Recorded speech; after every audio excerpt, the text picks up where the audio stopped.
and welcome to Biola University. My name is Craig Hazen. I'm the director of the Master of Arts program in Christian Apologetics here, and I'm honored to be the host tonight to get things started. Although the gym is packed with nearly 3,000 people, and it looks like you're stuffed in here pretty well, and my condolences to those of you who've already been sitting an hour and have another couple hours to go. Hang in there. Hang in there. But you're not the only ones watching. There are thousands of people in other venues on this campus. Not only that, there are people in overflow sites really across the country and around the world. We have people in 30 states and 4 different countries watching this. And a special greeting to all of you who are watching across campus and in places such as Stockholm and Sri Lanka. I hope you really enjoy this.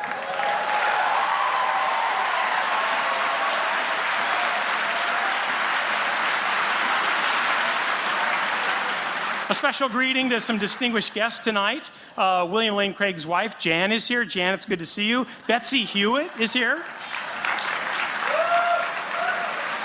Yeah. My wife Karen Hazen is here. Dr. Barry Corey, the university president, is here.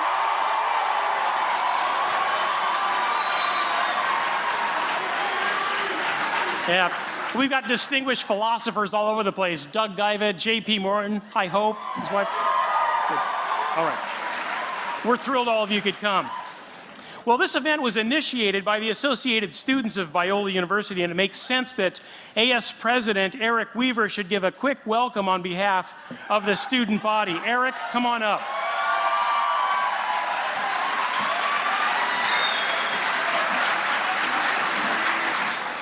Good evening, everyone. Biola is a 100-year-old Christian university which desires to wrestle with big questions in an honest and open way. In my senior year, my AS colleague Mark Heath and I thought we should sponsor a blockbuster event that pursues the biggest question of all. Is it reasonable to believe that God exists? A proposal was presented to the Senate, and the student body heartily agreed. So we invited 2 acclaimed academic leaders in this area, William Lane Craig and Christopher Hitchens. And along with the wonderful people from the apologetics program, we are thrilled to see it on display tonight. On behalf of the students at Biola, I hope you really enjoy this event. Thank you.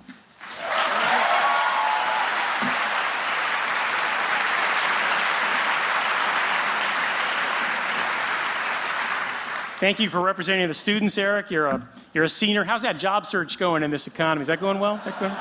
Yeah. We'll give you some help. Oh no, our career service is on Biola first rank. Thank you. Well, the students got this going, but there is one other important sponsor, and that is the program that I direct, the Master of Arts program in Christian Apologetics. If you like wrestling with the big questions, the existence of God, evidence for the resurrection, the problem of evil, the historical reliability of the Bible, reconciling science and faith, this really is a degree program for you.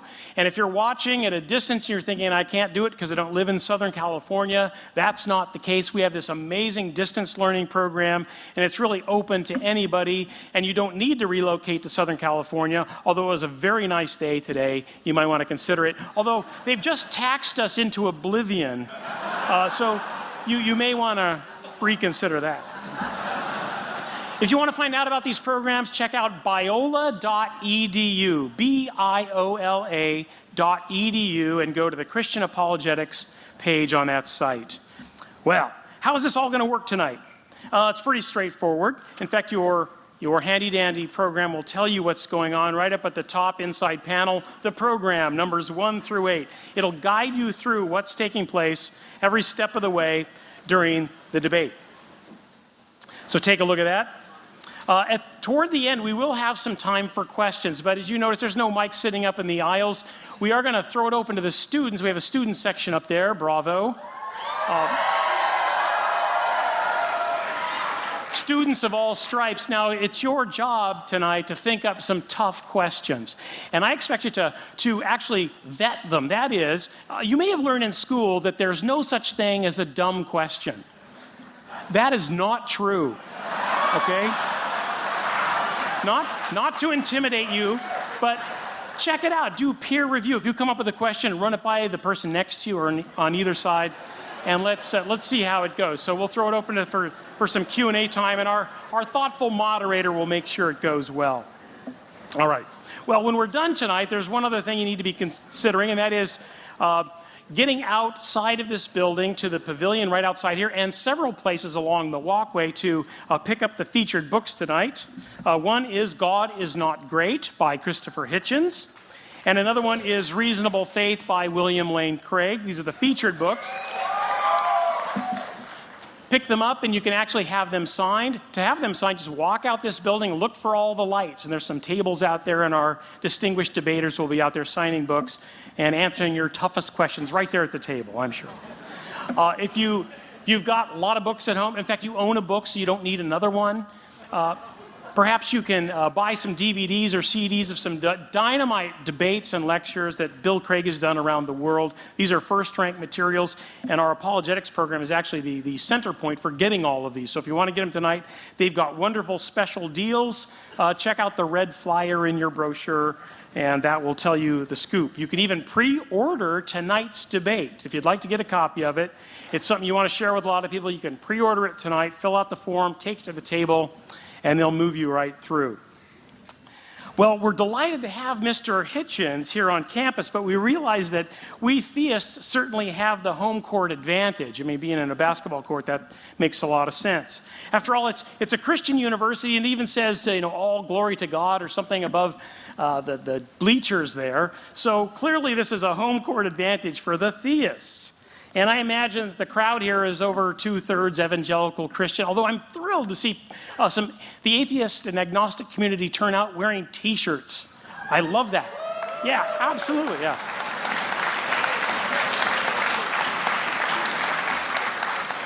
I was lecturing at the University of South Florida a few weeks ago, and the entire atheist club came out wearing T-shirts, and we had the best time ever, so I expect the same tonight.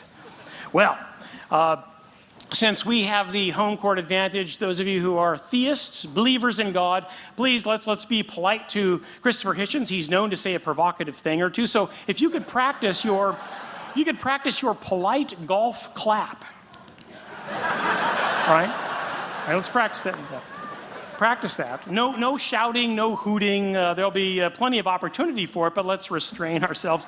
And those of you who are from the atheist and agnostic community, again, no shouting, no hooting, no hollering. In fact, Mr. Hitchens, I can guarantee, doesn't really need a lot of help. I just saw a video of him debating like 4 prominent evangelical theists in Dallas, and it really wasn't fair.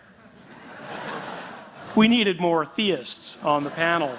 So I think he will do just fine. But we're grateful for him to come to sort of the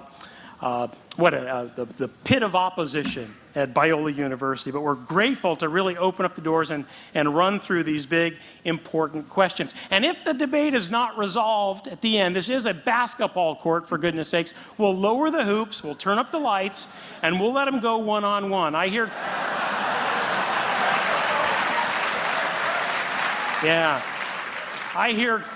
Chris has game, so we'll see how that goes.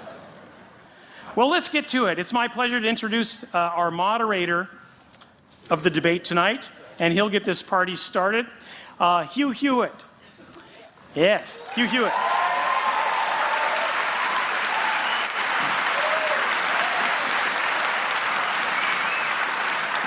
Hugh is a law professor and broadcast journalist whose nationally syndicated radio show is heard in more than 120 cities across the United States every weekday by more than 2 million listeners. By the way, locally, this program is heard on KRLA, which is 870 AM. I think it goes from like 3 to 6. Great program. In fact, I think it's one of the most important, smartest, fast-paced news and issues program on the airwaves today. So check that out. If you live in outlying regions, check hughhewitt.com to find out where he's broadcasting or podcasting. Professor Hewitt is a graduate of Harvard College and the University of Michigan Law School. He has been teaching constitutional law at Chapman University Law School since it opened in 1995. He was a frequent guest on all the big cable news networks and has written for the most important newspapers in the country. He's received 3 Emmys for his groundbreaking television work and is the author of 8 books, including 2 bestsellers. Professor Hewitt served for nearly 6 years in the Reagan administration in a variety of posts, including assistant counsel in the White House and special assistant to 2 attorneys general. Don't miss his daily blog at hughhewitt.com. He's always been so very generous with his time toward events like these at Biola, and we are deeply grateful for his help here tonight. Join me in welcoming our moderator, Professor Hugh Hewitt.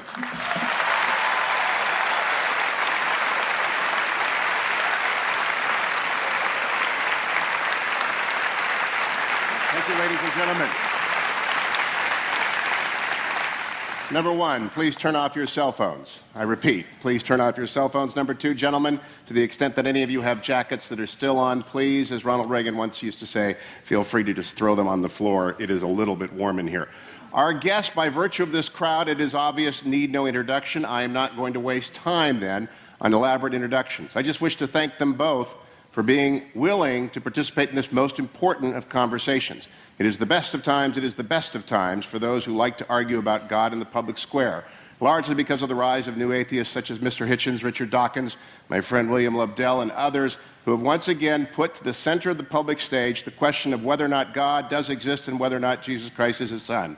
And it is up to people like William Lane Craig, prolific author, much beloved professor here, to enter into that conversation in a way that is both persuasive and winsome. And so without further ado, allow me to welcome up Vanity Fair columnist, prolific author, my friend, and champion of freedom, Christopher Hitchens.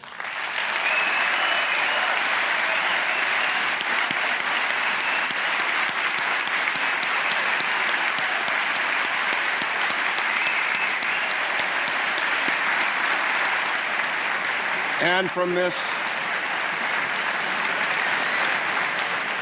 this extraordinary lighthouse institution, another prolific author and apologist, a scholar extraordinaire, who, like Mr. Hitchens, has his PhD from a wonderful English university, Professor William Lane Craig. Please, Professor.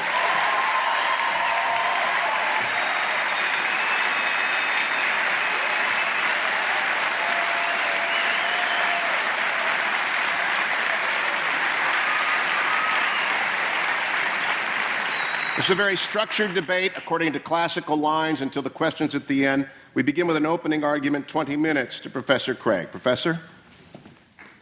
Ooh.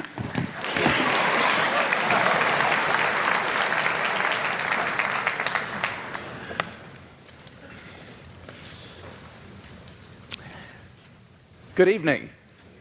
I am very excited to be participating in this debate tonight. Jan and I used to sit in those very bleachers right over there watching our son John run up and down this court as a forward on the Biola Eagles. And so I feel like I'm playing on the home court tonight. And I want to commend Mr. Hitchens for his willingness to come into this den of lambs and to defend his views tonight. On the other hand, if I know Biola students, I suspect that a good many of you, when you came in tonight, said to yourself, I'm going to check my own views at the door, and I'm going to assess the arguments as objectively as possible. I welcome that challenge. You see, the question of God's existence is of interest not only to religion, but also to philosophy. Now, Mr. Hitchens has made it clear that he despises and disdains religion, but presumably he is not so contemptuous of philosophy. Therefore, as a professional philosopher, I'm going to approach tonight's question philosophically, from the standpoint of reason and argument. I'm convinced that there are better arguments for theism than for atheism. So, in tonight's debate, I'm going to defend 2 basic contentions. First, that there's no good argument that atheism is true. And secondly, that there are good arguments that theism is true. Now, notice carefully the circumscribed limits of those contentions. We're not here tonight to debate the social impact of religion, or Old Testament ethics, or biblical inerrancy. All interesting and important topics, no doubt, but not the subject of tonight's debate, which is the existence of God. Consider then my first contention, that there's no good argument that atheism is true.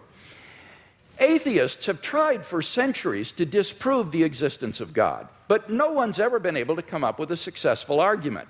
So, rather than attack straw men at this point, I'll just wait to hear Mr. Hitchens present his arguments against God's existence, and then I'll respond to them in my next speech. In the meantime, let's turn to my second main contention, that there are good arguments that theism is true. On your program insert, I outline some of those arguments. Number one, the cosmological argument. The question of why anything at all exists is the most profound question of philosophy. The philosopher Derek Parfit says, "No question is more sublime than why there is a universe, why there is anything, rather than nothing." Typically, atheists have answered this question by saying that the universe is just eternal and uncaused. But there are good reasons, both philosophically and scientifically, to think that the universe began to exist. Philosophically, the idea of an infinite past seems absurd. Just think about it. If the universe never began to exist, that means that the number of past events in the history of the universe is infinite. But mathematicians recognize that the existence of an actually infinite number of things leads to self-contradictions. For example, what is infinity minus infinity? Well, mathematically, you get self-contradictory answers. This shows that infinity is just an idea in your mind, not something that exists in reality. David Hilbert, perhaps the greatest mathematician of the 20th century, wrote, "The infinite is nowhere to be found in reality. It neither exists in nature nor provides a legitimate basis for rational thought. The role that remains for the infinite to play is solely that of an idea." But that entails that since past events are not just ideas, but are real, the number of past events must be finite. Therefore, the series of past events can't go back forever. Rather, the universe must have begun to exist. This conclusion has been confirmed by remarkable discoveries in astronomy and astrophysics. In one of the most startling developments of modern science, we now have pretty strong evidence that the universe is not eternal in the past, but had an absolute beginning about 13 billion years ago in a cataclysmic event known as the Big Bang. What makes the Big Bang so startling is that it represents the origin of the universe from literally nothing. For all matter and energy, even physical space and time themselves, came into being at the Big Bang.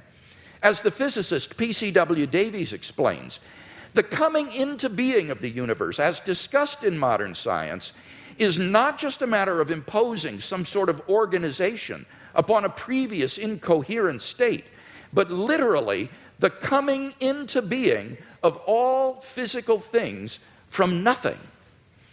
Now, this puts the atheist in a very awkward position. As Anthony Kinney of Oxford University urges, a proponent of the Big Bang theory, at least if he is an atheist, must believe that the universe came from nothing and by nothing.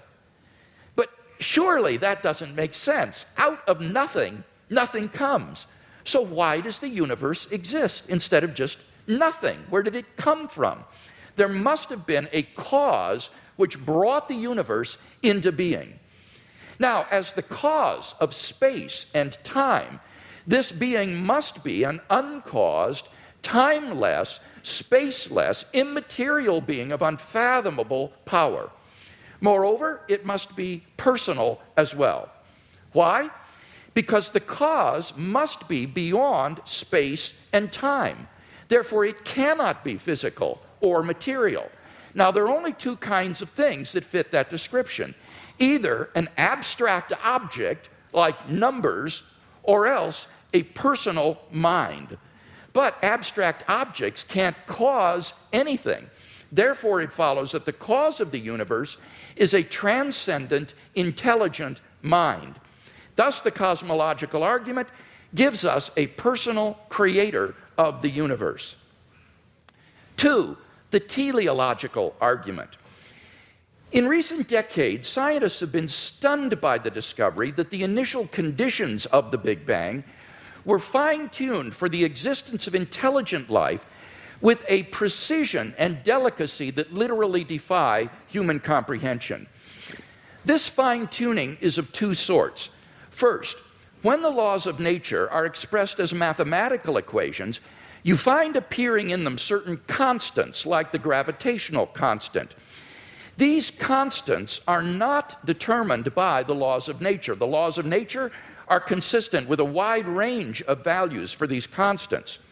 Second, in addition to these constants, there are certain arbitrary quantities put in as initial conditions on which the laws of nature operate.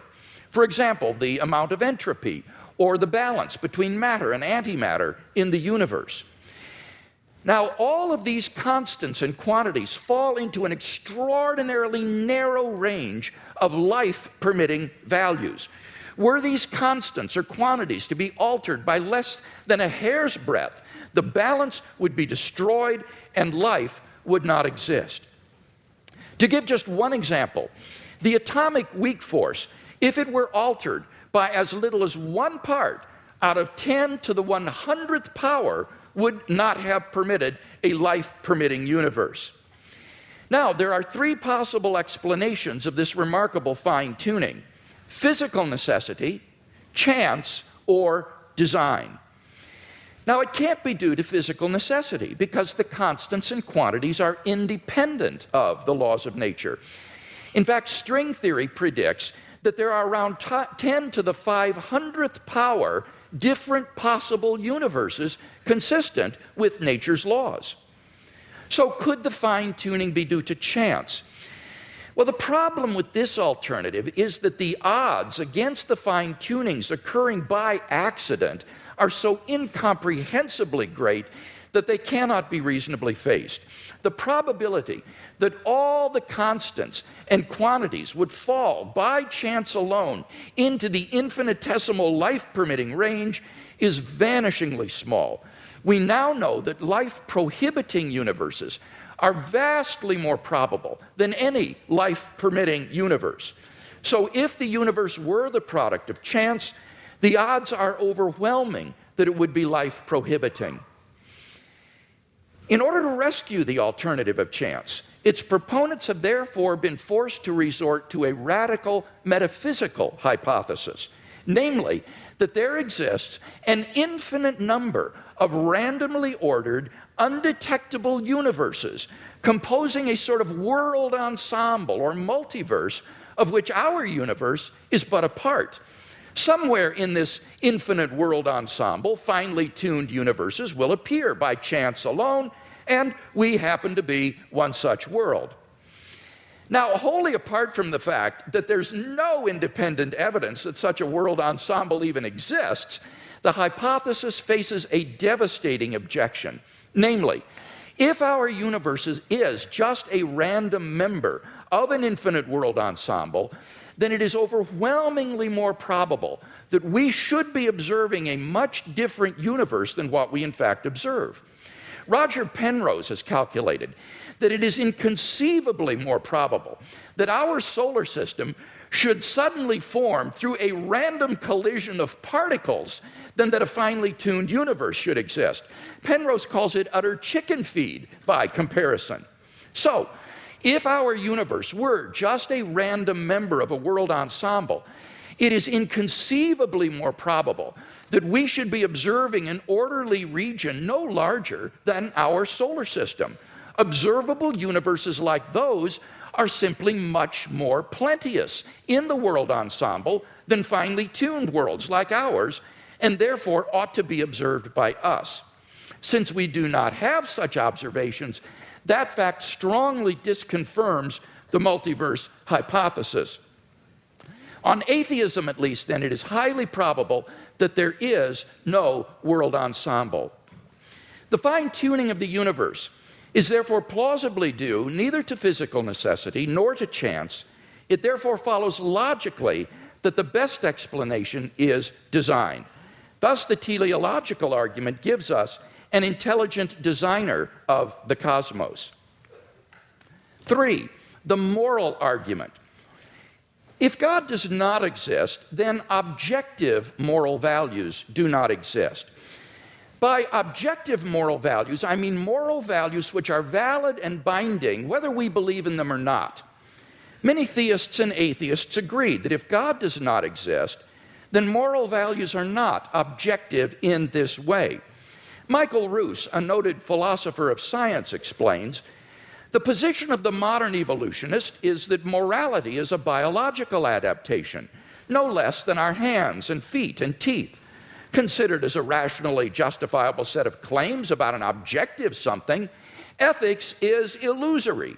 I appreciate that when somebody says, love thy neighbor as thyself, they think they are referring above and beyond themselves. Nevertheless, such reference is truly without foundation. Morality is just an aid to survival and reproduction, and any deeper meaning is illusory. Like Professor Roos, I just don't see any reason to think that in the absence of God, the morality which has emerged among these imperfectly evolved primates we call Homo sapiens is objective. And here Mr. Hitchens seems to agree with me. He says moral values are just innate predispositions ingrained into us by evolution. Such predispositions, he says, are inevitable for any animal endowed with social instincts. On the atheistic view, then, an action like rape is not socially advantageous, and so in the course of human development has become taboo. But that does absolutely nothing to prove that rape is really morally wrong. On the atheistic view, there's nothing really wrong with raping someone. But the problem is that objective values do exist, and deep down we all know it. In moral experience, we apprehend a realm of objective moral goods and evils. Actions like rape, cruelty, and child abuse aren't just socially unacceptable behavior, they're moral abominations. Some things, at least, are really wrong. Similarly, love, equality, and self-sacrifice are really good. But then it follows logically and necessarily that God exists. Number 4, the resurrection of Jesus. The historical person, Jesus of Nazareth, was a remarkable individual. Historians have reached something of a consensus that the historical Jesus came on the scene with an unprecedented sense of divine authority, the authority to stand and speak in God's place. He claimed that in himself the kingdom of God had come. And as visible demonstrations of this fact, he carried out a ministry of miracle working and exorcisms. But the supreme confirmation of his claim was his resurrection from the dead. If Jesus did rise from the dead, then it would seem that we have a divine miracle on our hands and thus evidence for the existence of God. Now, most people probably think that the resurrection of Jesus is something you just believe in by faith or not. But there are actually 3 established facts recognized by the majority of New Testament historians today, which I believe are best explained by the resurrection of Jesus. Fact number 1, on the Sunday after his crucifixion, Jesus' tomb was discovered empty by a group of his women followers. According to Jakob Kramer, an Austrian specialist, by far most scholars hold firmly to the reliability of the biblical statements about the empty tomb. Fact number 2, on separate occasions, different individuals and groups experienced appearances of Jesus alive after his death. According to the prominent New Testament critic Gerd Ludemann, it may be taken as historically certain that the disciples had experiences after Jesus' death in which Jesus appeared to them as the risen Christ. These appearances were witnessed not only by believers, but also by unbelievers, skeptics, and even enemies. Fact number 3, the original disciples suddenly came to believe in the resurrection of Jesus, despite having every predisposition to the contrary. Jews had no belief in a dying, much less rising Messiah, and Jewish beliefs about the afterlife prohibited anyone's rising from the dead before the resurrection at the end of the world. Nevertheless, the original disciples came to believe so strongly that God had raised Jesus from the dead that they were willing to die for the truth of that belief. N.T. Wright, an eminent New Testament scholar, concludes, that is why, as a historian, I cannot explain the rise of early Christianity unless Jesus rose again, leaving an empty tomb behind him. Attempts to explain away these three great facts, like the disciples stole the body or Jesus wasn't really dead, have been universally rejected by contemporary scholarship. The simple fact is that there just is no plausible naturalistic explanation of these facts. And therefore, it seems to me the Christian is amply justified in believing that Jesus rose from the dead and was who he claimed to be. But that entails that God exists. Finally, number 5, the immediate experience of God. This isn't really an argument for God's existence. Rather, it's the claim that you can know that God exists wholly apart from arguments, simply by immediately experiencing him. Philosophers call beliefs like this properly basic beliefs. They aren't based on other beliefs. Rather, they're part of the foundation of a person's system of beliefs. Other properly basic beliefs include the belief in the reality of the external world, the belief in the existence of the past and the presence of other minds like your own. When you think about it, none of these beliefs can be proved. But although these sorts of beliefs are basic for us, that doesn't mean they're arbitrary. Rather, they're grounded in the sense that they're formed in the context of certain experiences. In the experiential context of seeing and hearing and feeling things, I naturally form the belief in a world of physical objects. And thus, my beliefs are not arbitrary, but appropriately grounded in experience. They're not merely basic, but properly basic. In the same way, belief in God is, for those who know him, a properly basic belief grounded in our experience of God. Now, if this is right, there's a danger that arguments for God's existence could actually distract your attention from God himself. If you're sincerely seeking God, then God will make his existence evident to you. We mustn't so concentrate on the external arguments that we fail to hear the inner voice of God speaking to our own hearts. For those who listen, God becomes an immediate reality in their lives. So, in conclusion then, we've seen 5 good arguments to think that God exists. If Mr. Hitchens wants us to believe instead that God does not exist, then he must first tear down all 5 of the arguments that I presented, and then in their place erect a case of his own to prove that God does not exist. Unless and until he does that, I think that theism is the more plausible worldview.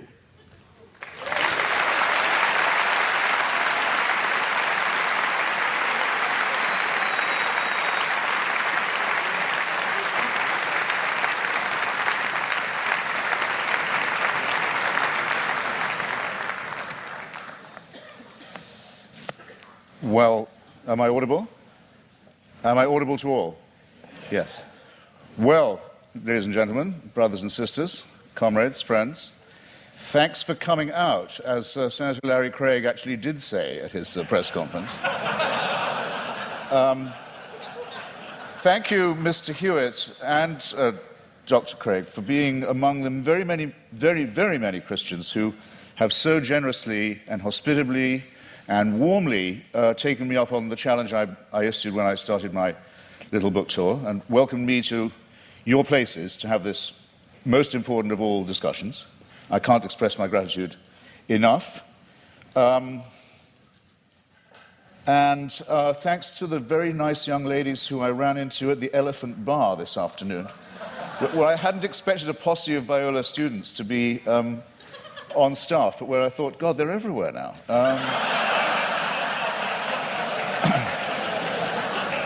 Now, what I have discovered in voyaging around this country and others in this debate, and just debating with Hindus, with Muslims, with the Jews, with Christians of all stripes, is that the arguments are all essentially the same for belief in the supernatural, for belief in faith, for belief in God, but that there are very interesting and noteworthy discrepancies between them. And one that I want to call attention to at the beginning of this evening is between those like my friend Doug Wilson, with whom I've now done a book of argument about Christian apologetics, who would call himself a presuppositionalist, in other words, for whom really it's only necessary to discover the workings of God's will in the cosmos, and to assume that the truth of Christianity is already proven, and what are called, and they include Dr. Craig with great honor and respect in this, the evidentialists. Now, I want to begin by saying that this distinction strikes me first as a very charming distinction, and second as false, or perhaps as a distinction without a difference. Well, why do I say charming? Because I think it's rather sweet that people of faith also think they ought to have some evidence. And I think it's progress of a kind. After all, if we had been having this debate in the mid-19th century, Professor Craig or his equivalent would have known little or probably nothing about the laws of physics and biology. Maybe even less than I know now, which is to say quite a lot in its way. And they would have grounded themselves, or he would have grounded himself, on faith, on scripture, on revelation, on the prospect of salvation, on the means of grace, and the hope of glory, and perhaps on Paley's natural theology. Paley, who had the same rooms, or had the same rooms later occupied by Charles Darwin in Cambridge, with its watchmaker theory of design that I know I don't have to expound to you, but which briefly suggests that if an Aborigine is walking along a beach and finds a gold watch ticking, he knows not what it's for, or where it came from, or who made it, but he knows it's not a rock, he knows it's not a vegetable, he knows it must have had a designer. The Paley analogy held for most Christians for many years, because they were willing to make the assumption that we were mechanisms, and that therefore there must be a watchmaker. But now that it's been, here's where the presuppositionalist versus evidentialist dichotomy begins to kick in. Now it's been rather painstakingly and elaborately demonstrated to the satisfaction of most people, I don't want to just use arguments from authority, but it's not very much contested anymore, that we are not designed as creatures, but that we evolved by a rather laborious combination of random mutation and natural selection into the species that we are today.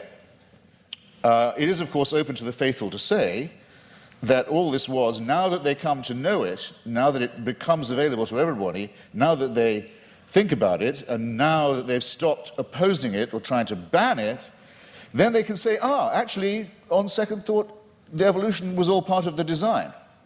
Well, as you will recognize, ladies and gentlemen, there are some arguments I can't be expected to refute or rebut, because there's no way around that argument. I mean, if everything, including evolution, which isn't a design, is nonetheless part of a divine design, then all the advantage goes to the person who's willing to believe that. That cannot be disproved.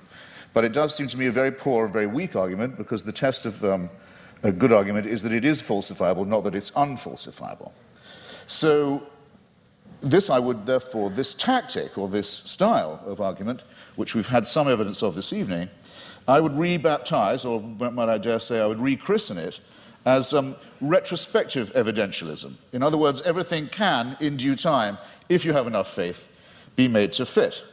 And you too are all quite free to believe that a sentient creator deliberately, consciously put himself or herself or itself to the trouble of going through huge epochs of birth and death of species over eons of time, in which 99%, in the course of which at least 99.9% of all species, all life forms ever to have appeared on Earth have become extinct, as we nearly did as a species ourselves. I invite you to look up the very alarming and beautiful and brilliant account by the National Geographic's coordinator of the Genome Project. By the way, you should send in your little sample from the inside of your cheek and have your African ancestry traced. It's absolutely fascinating to follow the mitochondrial DNA that we all have in common, and that we have in common with other species, other primates, and other life forms, and find out where in Africa you came from. But there came a time, probably about 180,000 years ago, when, due to a terrible climatic event, probably in Indonesia, an appalling global warming crisis occurred. And the estimate is that the number of humans in Africa went down to between 40 and 30,000. this close, think about fine-tuning, this close to joining every other species that had gone extinct. And that's our Exodus story, is that somehow we don't know how, because it's not written in any scripture, it's not told in any book, it's not part of any superstitious narrative, but somehow the escape from Africa to cooler latitudes was made. But that's how close it was. You have to be able to imagine that all this mass extinction and death and randomness is the will of a being. You are absolutely free to believe that if you wish. And all of this should happen so that one very imperfect race of evolved primates should have the opportunity to become Christians or to turn up at this gym tonight. That all of that was done with us in view. It's a curious kind of solipsism. It's a curious kind of self-centeredness. I was always brought up to believe that Christians were modest and humble and comported themselves with due humility. And there's a certain arrogance to this assumption that all of this extraordinary development was all about us. And we were the intended and designed result, and everything else was in the discard. The tremendous wastefulness of it, the tremendous cruelty of it, the tremendous caprice of it, the tremendous tinkering and incompetence of it, never mind, at least we're here, and we can be people of faith. It doesn't work for me, I have to simply say that, and I think there may be questions of psychology involved in this as well. Believe it if you can. I can't stop you. Believe it if you like. You're welcome. It's obviously impossible, as I said before, to disprove, and it equally obviously helps you to believe it if, as we all are, you're in the happy position of knowing the outcome. In other words, we are here, but there's a fallacy lurking in there somewhere too. Is there not? Now, it's often said, it was said tonight, and Dr. Craig said it in print, that atheists think they can prove the non-existence of God. This, in fact, very slightly but crucially misrepresents what we've always said. And there's nothing new about the new atheists, it's just we're recent. There's nothing particularly new. Dr. Victor Stenger, a great scientist, has written a book called The Failed Hypothesis, which he says he thinks that science can now license the claim that there definitely is no God, but he's unique in that and I think very bold and courageous. Here's what we argue.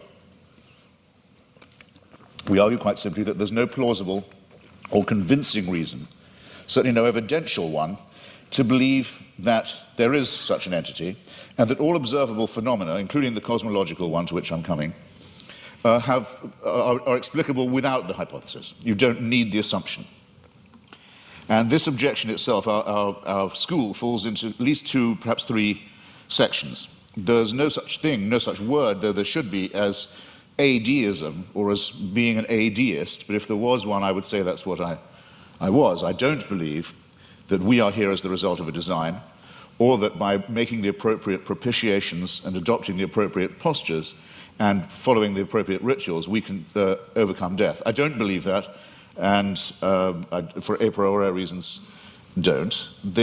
If there was such a force, which I cannot prove by definition that there was not, if there was an entity that was responsible for the beginning of the cosmos, and that also happened to be busily engineering the very laborious production of life on our little planet, it still wouldn't prove that this entity cared about us, answered prayers, cared what church we went to, or whether we went to one at all, cared who we had sex with, or in what position, or by what means, cared what we ate, or on what day, cared whether we lived or died. There's no reason at all why this entity isn't completely indifferent to us. You cannot get from deism to theism except by a series of extraordinarily generous to yourself assumptions. The deist has all his work still ahead of him to show that it leads to revelation, to redemption, to salvation, or to suspensions of the natural order, in which hitherto you've been putting all your faith, all your evidence is on scientific and natural evidence, or why not, for a change of pace and a change of taste, say yes, but sometimes this same natural order, which is so miraculous in observation, no question about it, is so impressive in its favoring the conditions for life in some ways, but it's randomly suspended when miracles are required. So with caprice and contempt, these laws turn out not to be so important after all, as long as the truth of religion can be proved by their being rendered inoperative. This is having it both ways in the most promiscuous and exorbitant manner in my submission. Bear in mind also that these are not precisely the differences between Dr. Craig and myself, I mean, morally or intellectually equivalent claims. After all, Dr. Craig, to win this argument, has to believe and prove to a certainty. He's not just saying there might be a God, because he has to say there must be one, otherwise we couldn't be here and there couldn't be morality. It's not a contingency for him. I have to say that I appear as a skeptic who believes that doubt is the great engine, the great fuel of all inquiry, all discovery, and all innovation, and that I doubt these things. The disadvantage, it seems to me, in the argument goes to the person who says, no, I know it, it must be true, it is true. We're too early in the study of physics and biology, it seems to me, to be dealing in certainties of that kind, especially when the stakes are so high. It seems to me, to put it in a condensed form, extraordinary claims, such as the existence of a divine power with a son who cares enough to come and redeem us, extraordinary claims require truly extraordinary evidence. I don't think any of the evidence we heard from Dr. Craig, brilliantly marshaled as it was extraordinary enough to justify the extreme claims that are being made and backed by it. Hypocrisy, said La Rochefoucauld, is the compliment that vice pays to virtue. Retrospective evidentialism strikes me in something of the same sort of light. It's a concession made to the need for fact.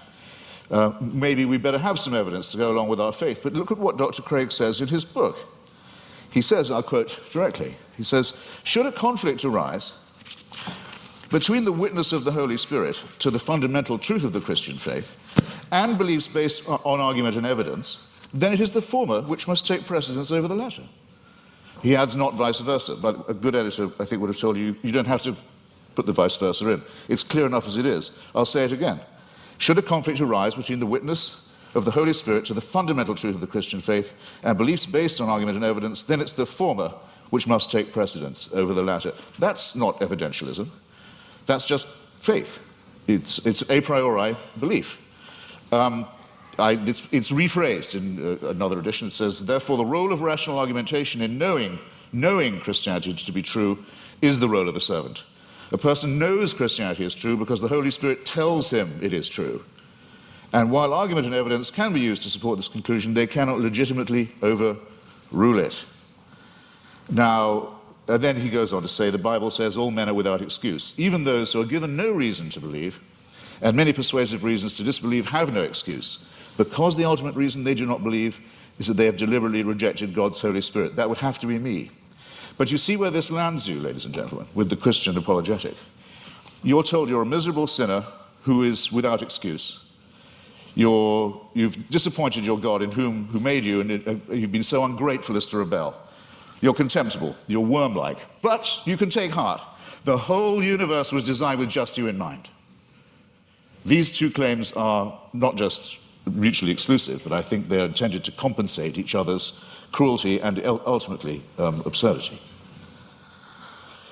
In other words, evidence is an occasional convenience. Seek and ye shall find. I remember being told that in church many a time as a young lad. Seek and ye shall find. I thought it was a sinister injunction because it's all too likely to be true. We are pattern-seeking mammals and primates. If we can't get good evidence, we'll go for junk evidence. If we can't get a real theory, we'll go with a conspiracy theory. You see it all the time. Religion's great strength is that it was the first of our attempts to explain reality, to make those patterns take some kind of form. It deserves credit. It was our first attempt at astronomy, our first attempt at cosmology, in some ways our first attempt at medicine, our first attempt at literature, our first attempt at philosophy. Good.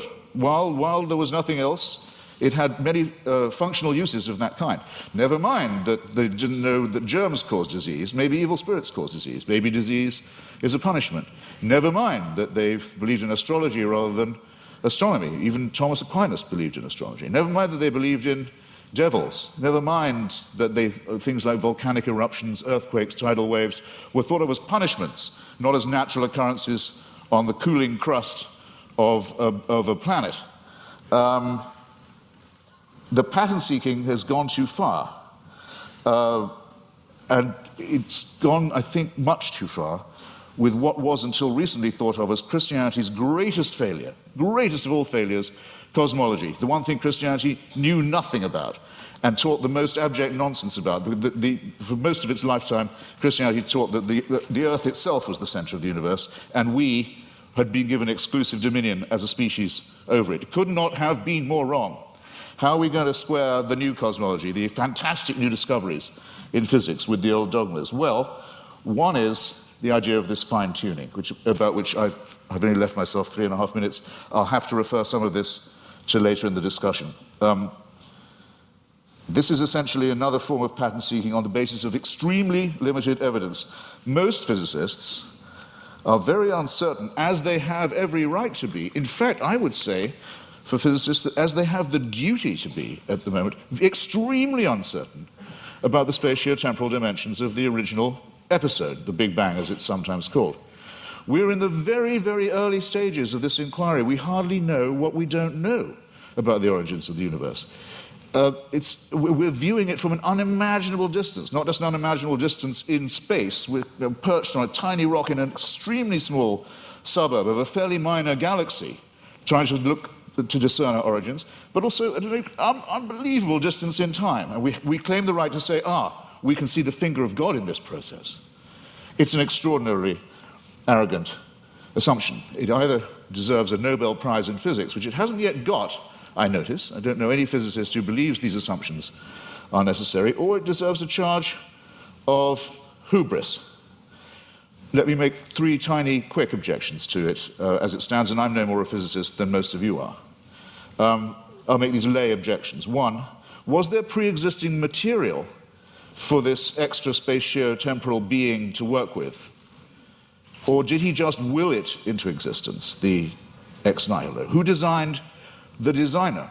Don't you run the risk with the presumption of a God and a designer and an originator of asking, well, where does that come from, where does that come from, and locking yourself into an infinite regress? Why are there so many shooting stars, collapsed suns, failed galaxies? We can see with the aid of a telescope, sometimes we can see with the naked eye. The utter failure, the total destruction of gigantic, unimaginable sweeps of outer space. Is this fine-tuning, or is it extremely random, capricious, cruel, mysterious, and incompetent? And have you thought of the nothingness that's coming? We know we have something now, and we speculate about what it might have come from, and there's a real question about ex nihilo, but nihilo is coming to us.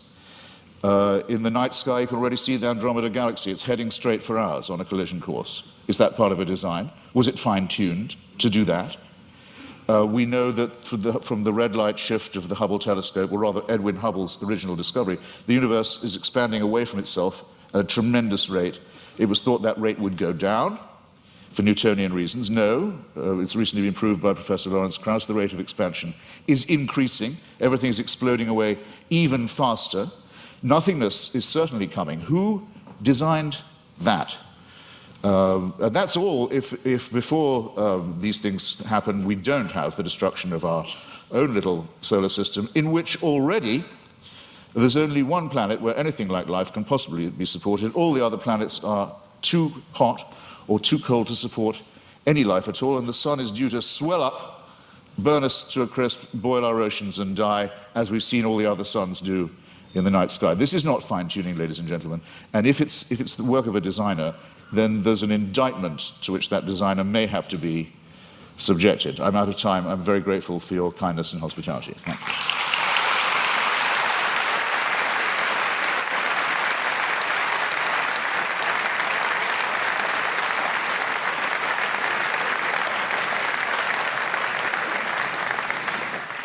Dr. Craig, a 12-minute rebuttal.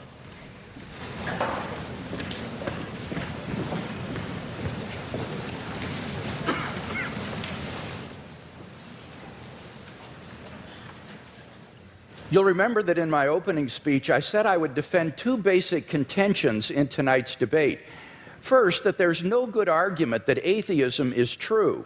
Now, far from being a point of contention tonight, as far as I understood Mr. Hitchens' last speech, he would agree with that first statement, that there is no good argument that atheism is true. He says, I simply don't have any positive reason to believe in God, But he doesn't really give an argument against God's existence. Indeed, he seems to suggest that's impossible. But notice that doesn't prove atheism. That just leaves you with agnosticism, namely, you don't know if there's a God or not. So at best, you're left merely with agnosticism. We don't see any good reason to think that atheism is true. Now, he did make some remarks about the theory of evolution, which at least insinuated that this was somehow incompatible with theism. And I have 2 points to make about this. First, I think that the theory of biological evolution is simply irrelevant to the truth of Christian theism. Genesis 1 admits all manner of different interpretations, and one is by no means committed to six-day creationism. Howard Van Til, who is a professor at Calvin College, writes, "Is the concept of special creation required of all persons who trust in the Creator God of Scripture? Most Christians in my acquaintance who are engaged with either scientific or biblical scholarship have concluded that the special creationist picture of the world's formation is not a necessary component of Christian belief. Nor is this a retreat caused by modern science. St. Augustine in the AD 300s, in his commentary on Genesis, pointed out that the days don't need to be taken literally, nor need the creation be a few thousand years ago. Indeed, he suggested that God made the world with certain special potencies that would gradually unfold over time and develop. And this interpretation came 1,500 years before Darwin, so that it is not a forced retreat in the face of modern science.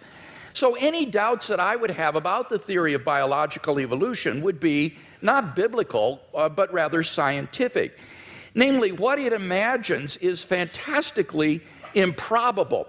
Barrow and Tipler, 2 physicists, in their book, The Anthropic Cosmological Principle, list 10 steps in the course of human evolution, each of which is so improbable that before it would occur, the sun would have ceased to be a main sequence star and incinerated the Earth.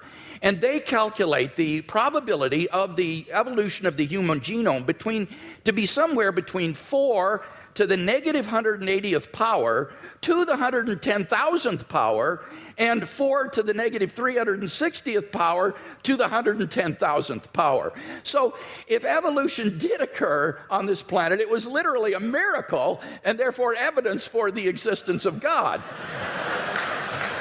So I don't think this is an argument for atheism, quite the contrary. It really provides good grounds for thinking that God superintended the process of biological development.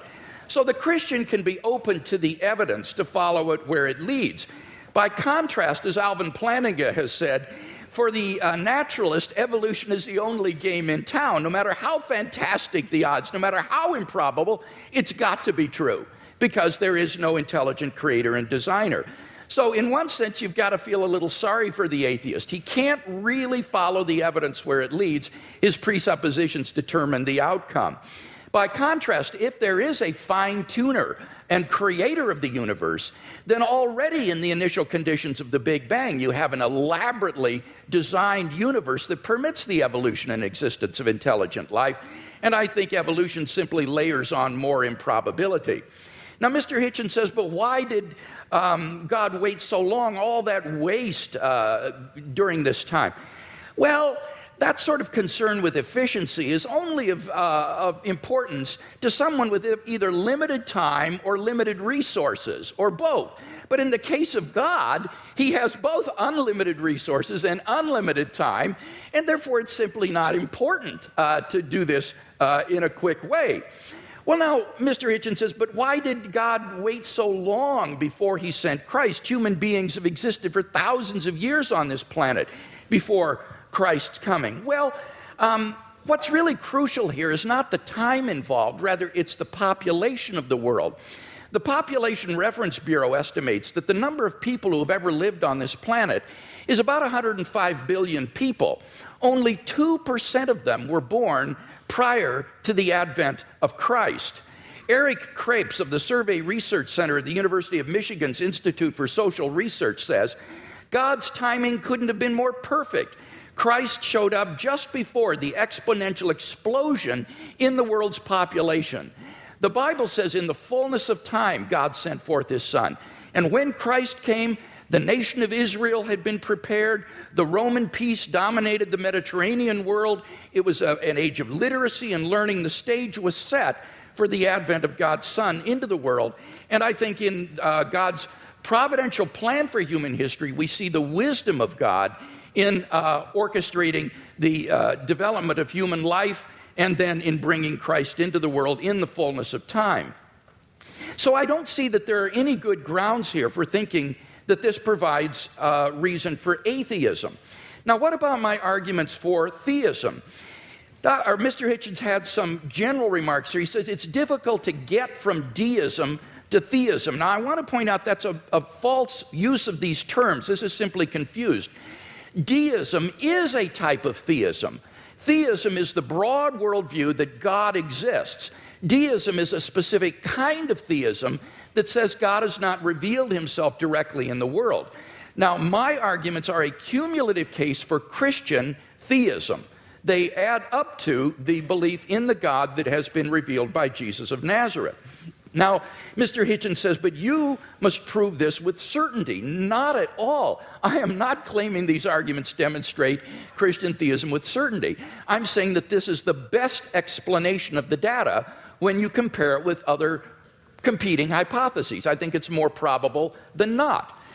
He quotes me as to saying the Holy Spirit's witness is the basis for knowing Christianity to be true, and I affirm that. I think the fundamental way in which we know Christianity is true is through the objective inner witness of God's Holy Spirit, what I called the immediate knowledge of God himself in my fifth point. On the basis of that, we have a properly basic belief in the existence of God and the truth of Christianity.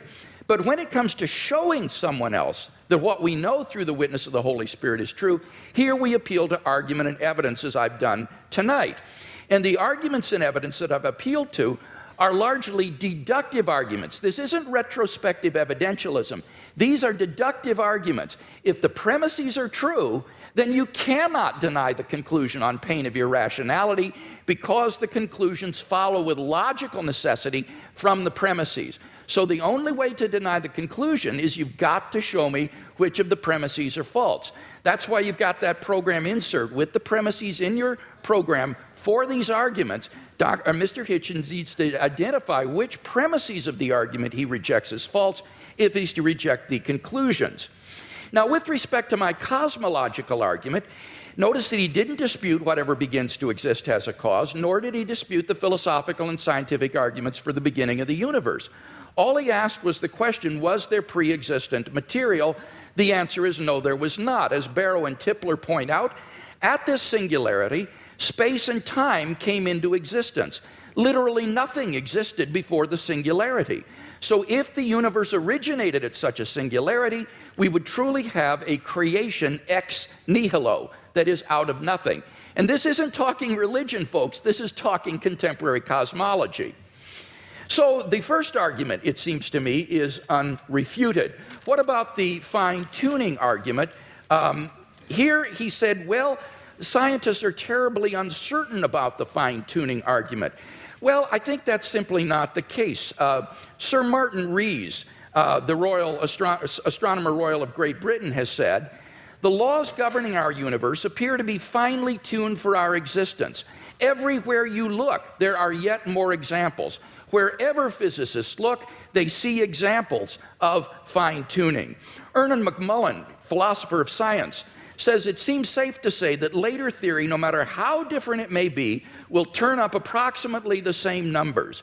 And the numerous constraints that have to be imposed on these numbers seem both too specific and too numerous to evaporate entirely. So that it's very unlikely that this fine-tuning is going to vanish or be explained away. Now, Mr. Hitchens responds, but we're headed toward nothingness. We're ultimately going to be doomed, and therefore the universe is not designed. Well, now, this is not a very powerful objection. The temporal duration of something is irrelevant to whether it's been designed. The products of human intelligence and engineering, like computers and automobiles, will eventually decay and cease to exist, but that doesn't mean they weren't designed. I think the real objection he's getting at here is why would God create mankind only to have it go extinct? But of course, you see, on the Christian view, that That's false. That is an atheistic assumption. On the Christian view, life does not end at the grave, and God has given assurance of this by raising Jesus from the dead. So the objection simply has no purchase against Christian theism. So it seems to me that the fine-tuning argument is also unrefuted. What about the moral argument? We saw that without God, there are no objective moral values. Mr. Hitchens agrees with this. And yet he himself affirms over and over again moral statements, like the moral reprobation of religious intolerance and violence in the name of religion. So he does affirm objective values, but without any basis for it. What I can offer him as a theist is a transcendent basis for the objective moral values and duties that we both want to affirm. Fourthly, the resurrection of Jesus. Again, there was no response to this. Let me simply quote N.T. Wright in his recent study of the resurrection. He says that the empty tomb and the appearances of Jesus have a historical probability so high as to be virtually certain, like the death of Augustus in AD 14 or the fall of Jerusalem in AD 70. So we are on very solid ground in affirming these three facts that I mentioned in my opening speech, and I can't think of any better explanation than the ones that the eyewitness gave, namely that God raised Jesus from the dead. Finally, the immediate experience of God. Unless Mr. Hitchens can show that I'm psychologically deranged or delusional, it seems to me I'm perfectly rational on the basis of my immediate experience of God to believe that God exists and that therefore this for me is a properly basic belief. So I think all of these arguments stand intact despite his refutation. We've seen no argument for atheism, so clearly the weight of the evidence falls on the side of the scale for Christian theism tonight.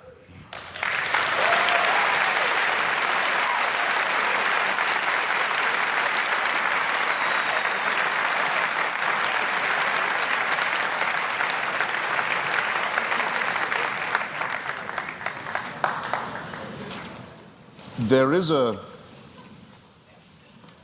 terminological problem here, which may conceal more than just terminological difficulty.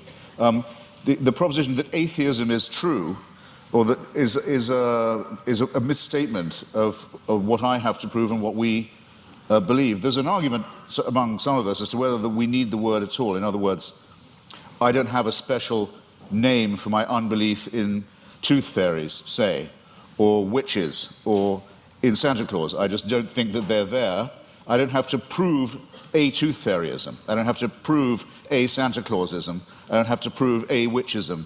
It's just, I have to say, I think that those who do believe these things have never been able to make a plausible or intelligible case for doing so. That's not agnosticism, because it seems to me that if you don't think there is any evidence, you're wrong to take refuge in saying you're neutral. You ought to have the courage to answer the question, which one is regularly asked, are you an atheist or not? Yes, I will say, I am. You can't tell anything else about me. You can't tell anything else about what I think, about what I believe, about what my politics are, or my other convictions. It's just that I don't believe in the existence of a supernatural dimension, and I've never been shown any evidence that any process observable to us cannot be explained by more satisfactory and more convincing means. The great physicist Laplace, when showing his working model of the solar system to the Emperor Napoleon, was asked, well, your model seems to have no room for a god in it, for deity. And he said, well, Your Majesty, it still all operates without that assumption. Now, here's what you would have to believe if you thought that this was all designed. Dr. Craig gave a slight parody of what I think about this. It could be true, but you'd have to imagine, let's say the human species has been, Homo sapiens has been with us, some people say as long as 250,000 years, some say 200, some say 100,000. Francis Collins and Richard Dawkins oscillate about this. It's not a very big argument. I'll just take 100,000, if you like. You have to imagine that human beings are born. Well, actually, most of them, a good number of them aren't born. They die in childbirth or don't long outlive it. They're born into a terrifying world of the unknown. Everything is a mystery to them, everything from disease to volcanic eruptions. everything is, their life expectancy for the first, I don't know, many, many tens of thousands of years would be lucky to be in the 20s, probably dying agonizingly over their teeth, poorly evolved as the teeth are, and from other inheritances from being primates, such as the appendix that we don't need, such as the fact that our genitalia appear to have been designed by a committee, other shortcomings of the species, exaggerated by scarcity, by war, by famine, by competition, and so on. And for 98,000 years or so, heaven watches this with complete indifference. And then we know where your children go to school, by the way. Heaven watches this with total indifference, and then, with 2,000 years to go on the clock, thinks, actually, it's time we intervened. We can't go on like this. Why don't we have someone tortured to death in Bronze Age Palestine? That should teach them. That should give them the chance of redemption. You're free to believe that, but I think the designer who thought of doing it that way was a very cruel, capricious, random, bungling, and incompetent one. The news of this, Dr. Craig talks as if, okay, but since then there have been more people born, so it might have been a good time in terms of population growth. Well, there are a huge number of people in the world who still haven't even heard of this idea. The news hasn't penetrated to them. Or where it has, it's been brought to them by people who Dr. Craig doesn't think of as Christians, such as Mormons, for example. And it's taught to them in many discrepant and competitive and indeed incompatible and violently irreconcilable ways. And there's been a lot of argument in the church and the churches all this time about, well, okay, what is the answer to that? What about all the people who never could have heard the good news, or who never will hear it, or still haven't been reached by it, and who've died not knowing about it? What happens to them? How can they be saved? Well, the argument is that it's all somehow made retrospective. And with so many of these arguments, I just comment on these, well, how convenient. Because if you're willing to make assumptions of this kind, then really evidence is only ancillary to what you are advancing. Now, I didn't have the chance. Oh, and just on Mr. Wright, sorry, I scrolled a note to myself. In your first round, Doctor, you said that N.T. Wright, who's an impressive person, says that no explanation of the success of Christianity is possible that doesn't rest on the terms of its being true. In other words, Wright says it was so successful, it must have been, and the people were so strongly motivated to believe it that it must have been true. I regard that as a very, very unsafe assumption.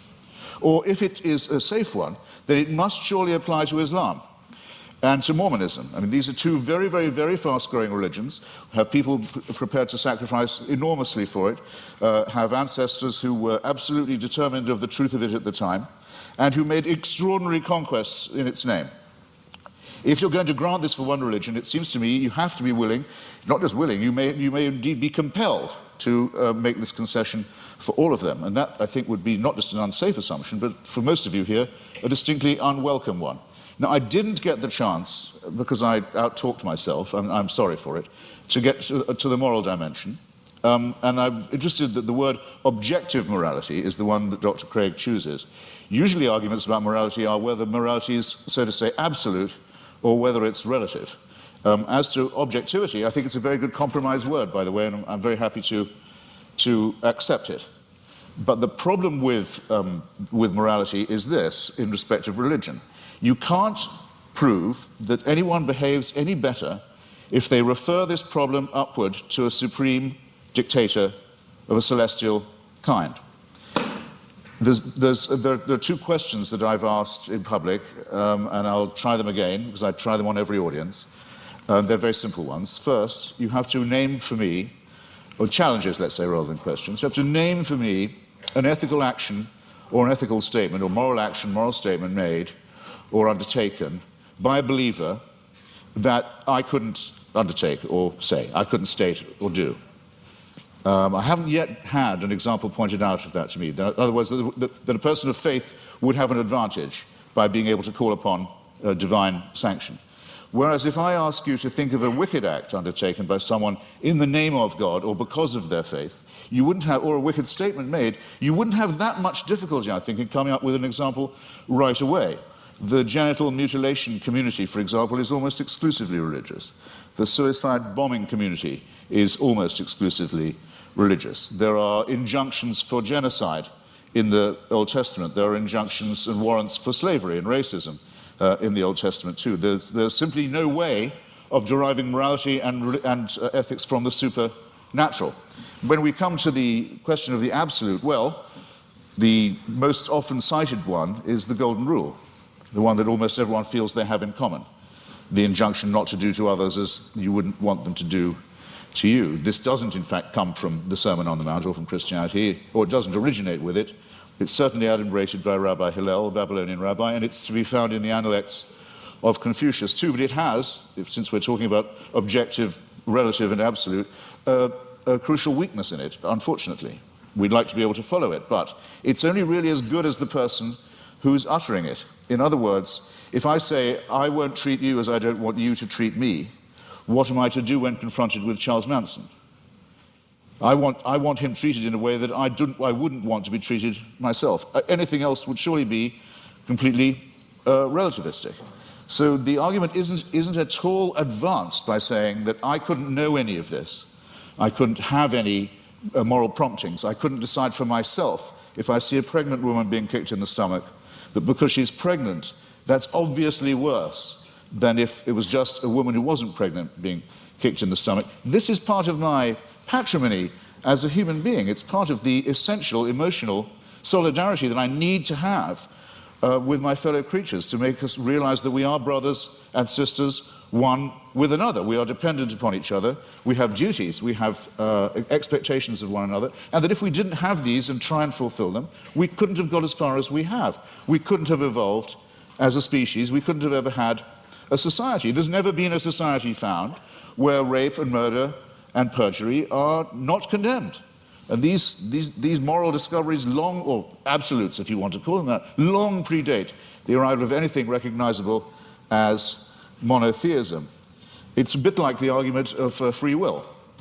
People say, well, how do you have free will? Do you think you do have it? Well, it's a very, very difficult subject indeed. Some religions say you don't, in effect, have it. That all is determined by heaven. You're really only a plaything in a larger game. I take that to be some of the point of Calvinism. There are some schools of Islam also that say it is only as Allah wills. There's no will of yours really involved, as long as you're willing to make the prostration and the obedience. So the connection between religion and free will isn't as simple, as easy as some people like to think it is. But I would say, yes, I think we have free will. When asked why I think so, I would have to take refuge in philosophical irony and say, because I don't think we have any choice but to have free will. But at least I know at this point that I'm being ironic, and that some of the irony is at my own expense, and it's a risk I have to be willing to run. But the Christian answer is, of course you have free will.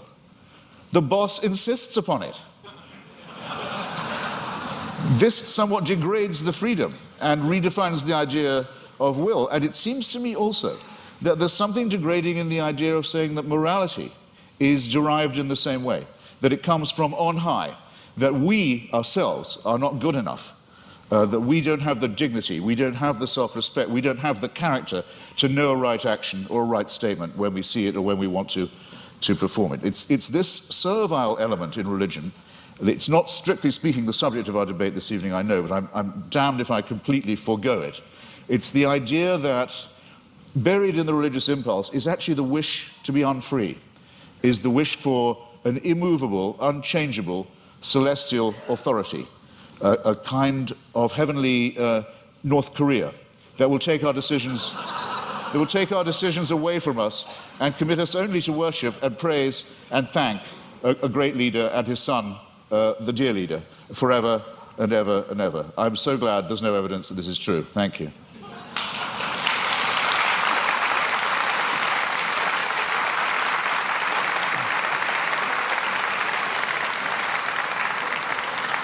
We now enter the period of cross-examination, which trial-like allows the questioner to pose and the answer only to answer and not to repeat the question or to dodge.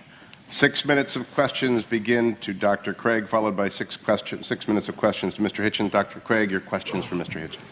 All right, let's talk first about whether there are any good arguments to think that atheism is true.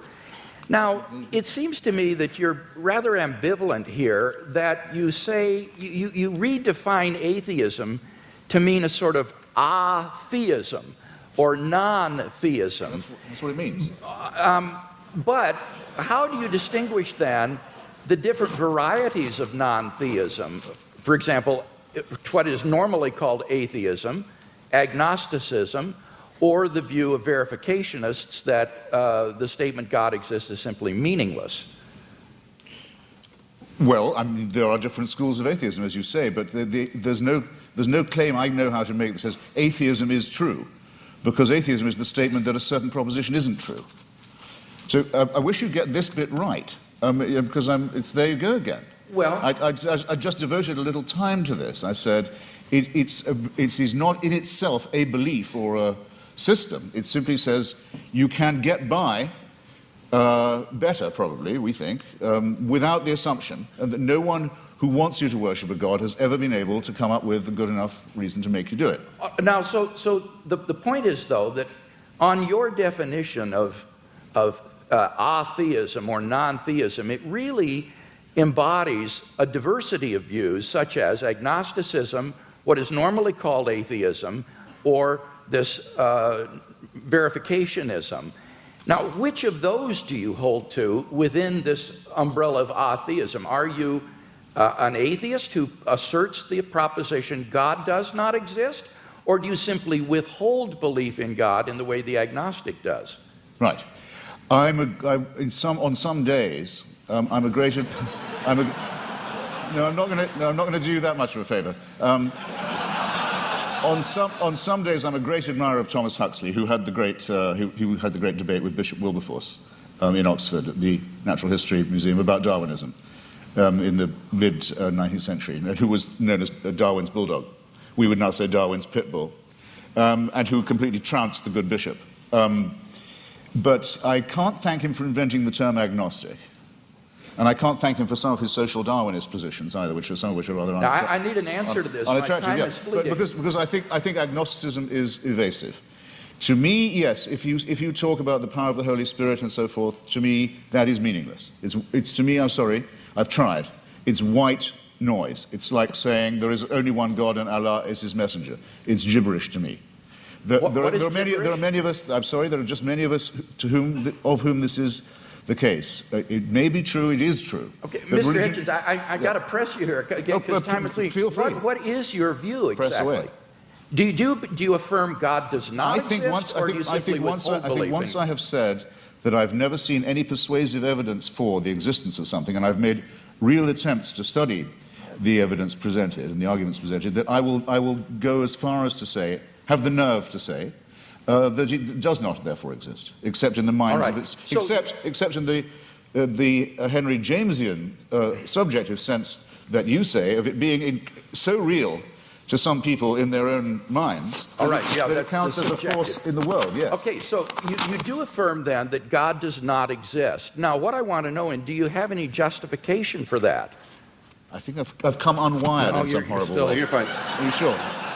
Do you have any arguments leading to the conclusion that God does not exist? Well, I would rather. I think I'm wondering if I'm boring anybody now. I would rather say. I'd rather state it in reverse and say I find all the arguments in favor to be fallacious or unconvincing. And I'd have to add that though this isn't my reason for not believing in it, that I would be very depressed if it was true.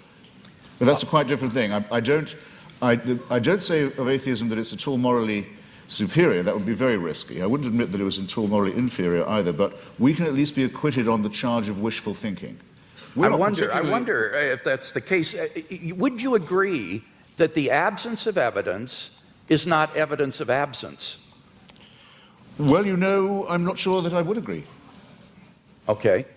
Let's turn to the moral argument and talk about that a little bit. I think you've misunderstood the moral argument. Given the stakes, Doctor, given the stakes, we're not talking about unicorns or tooth fairies or leprechauns here. We're talking about an authority that would give other human beings the right to tell me what to do in the name of God. So for a claim like that, if there's no evidence for it, it seems to me not a small question No, it's certainly not a small question. But Because you're I making a wonder if that very, means- very, very large claim. Your evidence had better be absolutely magnificent, it seems to me. And it's the lack of magnificence, I think, that began to strike me first. One final question, Doctor. Okay, well, let's go to the moral argument. It seems to me there that you've misunderstood the argument in that we're looking for an objective foundation for the moral values and duties that we both, I think, want to affirm. It's not a matter of whether or not we can know what is right and wrong, or that we need God to tell us what is right and wrong. It's rather that we need to have some sort of an objective foundation for right and wrong. Wouldn't you agree on your view? It's simply the sociobiological spin-offs of the evolutionary process, and that therefore these do not provide any sort of objective foundation for moral values and duties. That could be true, yes. That Okay. could well be true. Yeah, I don't want to be too much of a reductionist, but it's entirely possible that it is purely evolutionary and functional. One wants to think that there's a bit more to one's love for the fellow creature than that. But it doesn't add one iota of weight or moral gravity to the argument to say, but that's because I don't believe in a supernatural being. It's a non sequitur. Mr. Hitchens, your questions for Dr. Craig. Well, I'd like to know first, you said that the career of Jesus of Nazareth involved a ministry of miracles and exorcisms. When you say exorcism, do you mean that you believe in devils too? What I meant there was that most historians agree that Jesus of Nazareth practiced miracle working and he practiced exorcisms. I'm not committing myself, nor are historians committing themselves to the reality of demons, but they are saying that Jesus did practice exorcism and he practiced healing. So you believe that Jesus of Nazareth caused devils to leave the body of a madman and go into a flock of pigs that hurled themselves down the Gadarene slopes into the sea? Do I believe that's historical? Yes. Right. That would be sorcery, wouldn't it, though? No, it would be an illustration of Jesus' ability to command even the forces of darkness, and therefore an illustration of the sort of divine authority that he was able to command and exercise. This, as I say, is illustrative of this unprecedented sense of divine authority that Jesus of Nazareth had, that he even could command the forces of darkness and that they would obey. So whether you think he was a genuine exorcist or that he merely believed himself to be an exorcist, what is historically undeniable is that he had this radical sense of divine authority, which he expressed by miracle working and exorcisms. Right. And you believe he was born of a virgin? Yes, I believe that as a Christian. I couldn't claim to prove that historically. That's not part of my case tonight. But I as a Christian, I believe that. And I know you believe in the resurrection, but yes, and for that I think that we have good evidence. As a matter of biblical, what shall we call it, consistency, it's said in one of the Gospels that at the time of the crucifixion, all the graves of Jerusalem were opened, and all the tenants of the graves walked the streets and greeted their old friends. It makes the resurrection sound rather a commonplace in the greater Jerusalem area. It says, that's in the Gospel of Matthew, and that's actually attached to a crucifixion narrative. That's what I said. It says at the time of the crucifixion. Yes, that's right. At the time of the crucifixion, it says that there were appearances of Old Testament saints in Jerusalem at the time. This is part of Matthew's description of the crucifixion scene. Do you believe that? I don't know whether Matthew intends this to be apocalyptic imagery or whether he means this to be taken literally. I've not studied it in any depth, and I'm open-minded about it.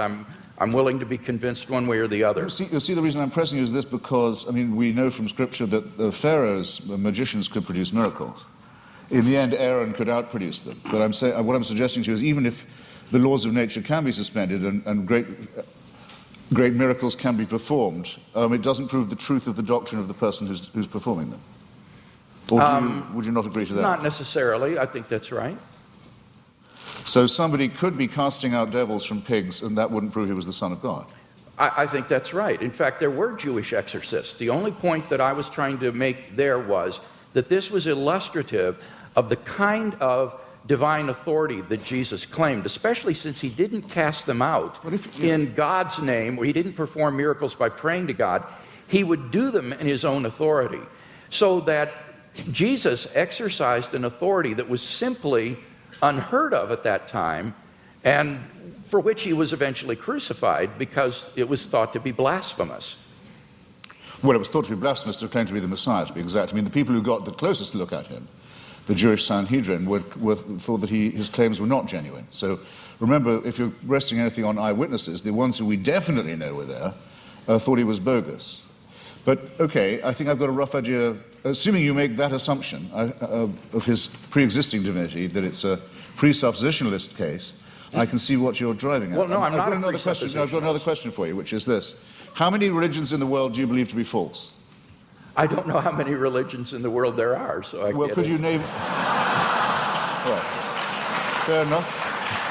I'll see if I can't narrow that down. That was a clumsily asked question, I admit. Do you regard any of the world's religions to be false? Excuse me? Do you regard any of the world's religions to be false preaching? Yes, I think, yeah, certainly. Would you name one then? Islam. That's quite a lot. Pardon me? That's quite a lot. Yes. Do you think it's moral to preach false religion? No. So religion is responsible for quite a lot of wickedness in the world right there. Certainly. Right. I'd be happy to concede that. I would agree with that. So if I was a baby being born in Saudi Arabia today, would you rather I was me or a Wahhabi Muslim? Would I be? You'd rather be what? Would you rather it was me? It was an atheist baby or a Wahhabi baby?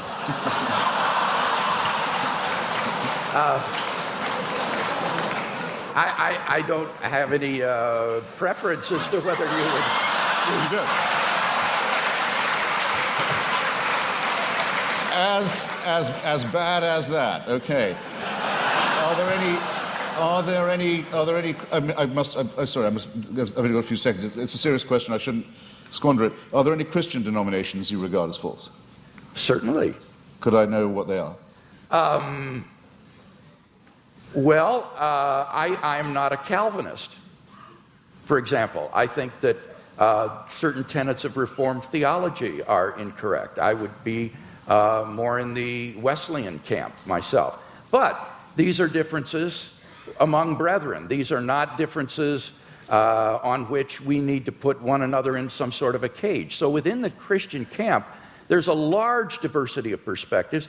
I'm sure there are views that I hold that are probably false. But I'm trying my best to get my theology straight, trying to do the best job, but I think all of us would recognize that none of us agree on every point of Christian doctrine, on every dot and tittle. Before Mr. Hitchens succeeds in launching another series of religious wars among Christians, let's get to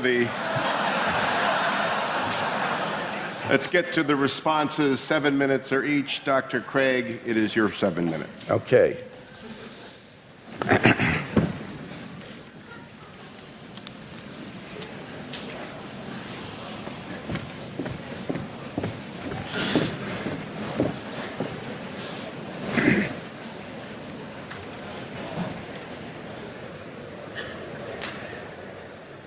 Well, I think it's very evident that in tonight's debate, we've not heard any good reasons to think that what is normally called atheism is true. That is to say, the belief that God does not exist. Mr. Hitchens withholds belief in God, but he's unable to give us any argument to think that God does not exist, which is what is called positive atheism. Now, he does mention that the human species has been here for 100,000 years, but I've already responded to that. What's crucial there is not the number of years, it's the population. And only 2% of the population of the earth has existed before Christ. And during that time, God is not indifferent to the lot of those people. Rather, he is preparing humanity, preparing the world for the advent of Christ so that in the fullness of time, Christ would come into the world. And those people who lived apart from Christ, God cared for them as well and provided for them. The Bible says, ever since the creation of the world, God's invisible nature, namely his eternal power and deity, has been clearly perceived in the things that have been made. Paul says that from one man, God made every nation of men, that they should inhabit the whole earth. And he determined the times set for them and the exact places that they should live. He did this so that men would seek him and perhaps reach out for him and find him, for he is not far from each one of us, For in him we live and move and have our being. So that those who lived before Christ were covered by the death of Christ, they were covered by his atoning sacrifice, and God will judge them on the basis of the information that they had in their response to general revelation. Similarly, for those who haven't heard of the gospel yet today, they will be judged on the basis of the information that they do have and how they respond to that. And aren't you glad that you don't have to judge them? You can leave this up to the hands of a just and holy and merciful God who will judge people on the basis of how they respond to the revelation that they do have. So we've not heard any argument tonight that God does not exist.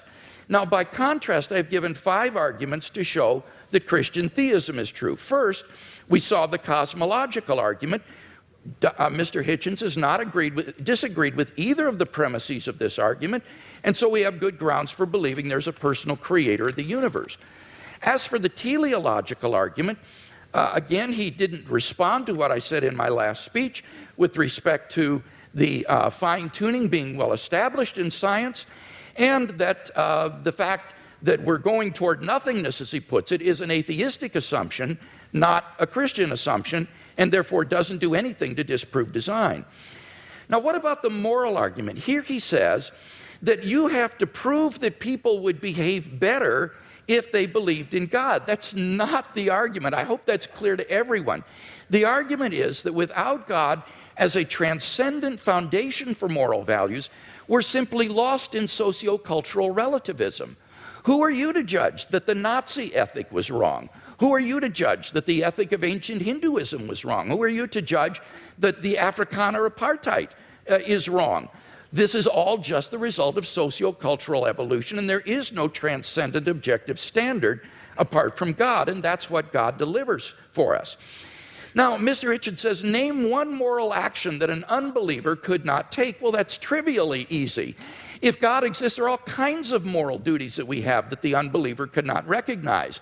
At the panel discussion last week in Dallas, when Mr. Hitchens demanded that someone name such an action, a pastor on the panel immediately piped up, how about tithing?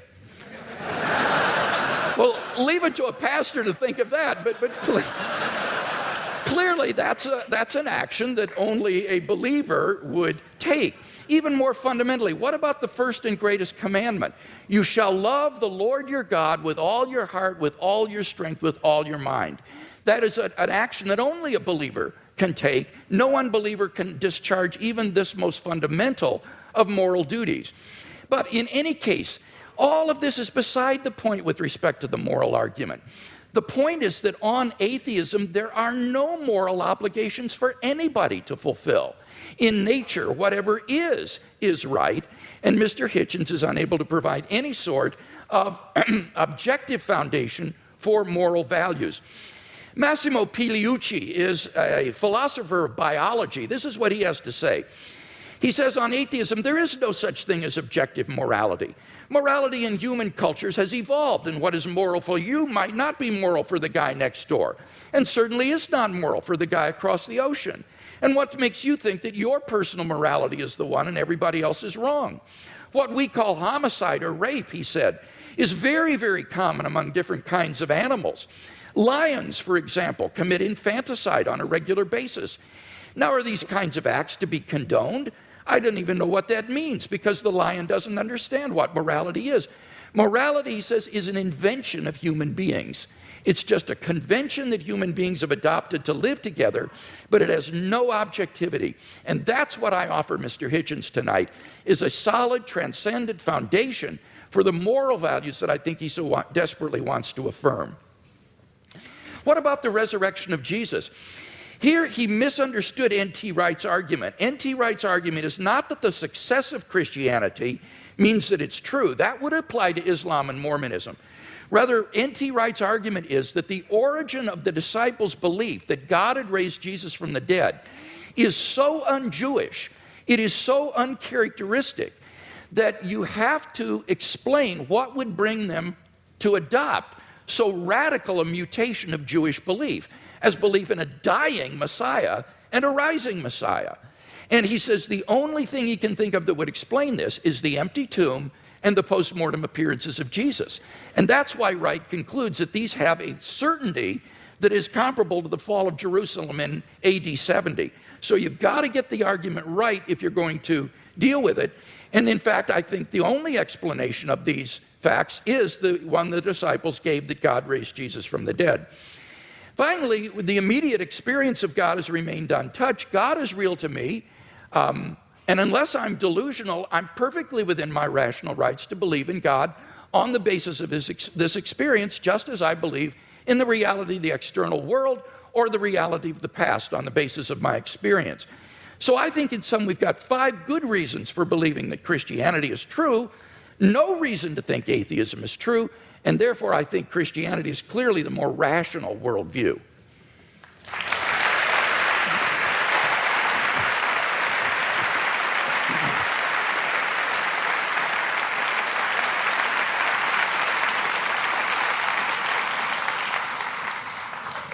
I think it's, you'll correct me if I'm wrong, it's Tertullian, isn't it, who says something like, it's variously translated, credo quia absurdum, that the very improbability of the thing, the very unlikelihood of it, the unlikelihood that anyone would fabricate such a thing, for example, that a Jew could be brought to believe something so extraordinary, is testimony to its truth. I'm sure there can't be anyone who doesn't think that's a little too easy, a little too facile. I myself, for example, have followed the career of a woman known vulgarly in the media as Mother Teresa, an Albanian named Agnes Bujashu, a Catholic fanatic operating in the greater Calcutta area.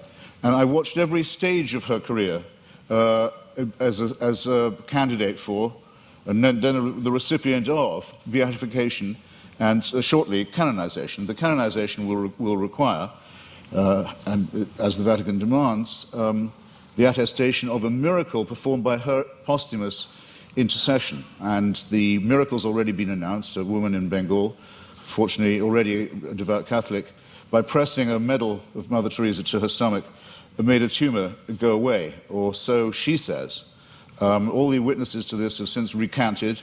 All the doctors have given a much better explanation of how she was cured, of the swelling and the growth and what the medicines were and so forth, but they're still stuck with it. They have to go ahead with this process which will lead to countless untold suffering in India, because it will appear to license the bogus charlatanry of shaman medicine and intercessory medicine rather than the real thing. All of this will have to be gone through, this awful display, in the name of faith. And I just happen to have watched it at every stage, and I can tell you, it's depressingly easy to get a religious rumor started. You can count on an enormous amount of pre-existing credulity among illiterate, frightened, ill-educated populations. There isn't a literate, written down, properly attested witness of any real sort in the Gospels. It is, and you may as well admit it and stick to it because it's what you're good at, it involves an act of faith. Second, on the matter of my moral question, yes, it's true that Doug Wilson said that tithing was something I couldn't do, but then, I'm not moving the goalposts here, I don't think I'd regard giving all my money to the new St. Andrew's Church as a moral act. The only challenge that I've had so far that I really couldn't get out of, I should share it with you, was I was told, well, you couldn't do this. You couldn't say, Father, forgive them, for they know not what they do. No, but nor could you, as people of faith. You wouldn't dare. It would be blasphemy for you to do it. There's only one person who can do that, even on your account. So with respect, ladies and gentlemen, I think both my challenges stand. It hasn't been shown that I couldn't be a moral person despite my unbelief, and it has certainly not been demonstrated that unbelief will guarantee you against, the belief will, I'll say it again, that unbelief will ensure you against wickedness. You mentioned things like apartheid and Nazism. Well, let me just run it by you. Partly this often comes up because people say, what about the crimes and wickednesses of the secular world? The apartheid system in South Africa was actually a creation of the Dutch Reformed Church. It was justified theologically as the giving of a promised land to one Christian religious tribe, in which everyone else was supposed to be hewers of wood and drawers of water. It wasn't until the Dutch Reformed Church, under pressure, agreed to drop their racist preachments of many years that the apartheid system could be dismantled. The dictatorship in Greece in 1967 to 74 was proclaimed by the Greek Orthodox Church as a Greece for Christian Greeks. The Russian Orthodox Church at present, maybe this is one of the churches you don't recognize as Christian, I don't know, but it's currently become the bodyguard of the Vladimir Putin dictatorship in Russia. They are now producing, the Russian Orthodox Church, actual icons with halos around them of Joseph Stalin for distribution to extreme Russian nationalists and chauvinists for whom the church has become the spiritual sword and buckler. In Nazi Germany, prayers were said every year on the Führer's birthday by order of the churches for his survival and well-being. The first concordat signed by Hitler and by Mussolini in both cases was with the Vatican. If you take out the word fascist from any account of the 1920s and 30s, any reputable historical account, and you insert the words Christian right wing or actually Catholic right wing, you don't have to change a word of the rest of the sentence. And the third member of the Axis, the Japanese Empire, was led by someone who actually claimed he was himself a god, and to whom everyone in Japan was a serf and had to admit his godhead and divinity. And it was said to all of them, where would we know without the emperor? How would we know what to do? How would we know what a right action was? Without him, there would be screwing in the streets. There would be chaos. No one would know their bearings. Without our God, we would be rudderless. Many Japanese people, in fact, it's pitiful to report, still actually believe that. Now, I want to say, in other words, that religion is the outcome of unresolved contradictions in the material world. That if you make the assumption that it's man-made, then very few things are mysterious to you. If you make the assumption that religion is man-made, then you would know why, it would be obvious to you why, there are so many religions.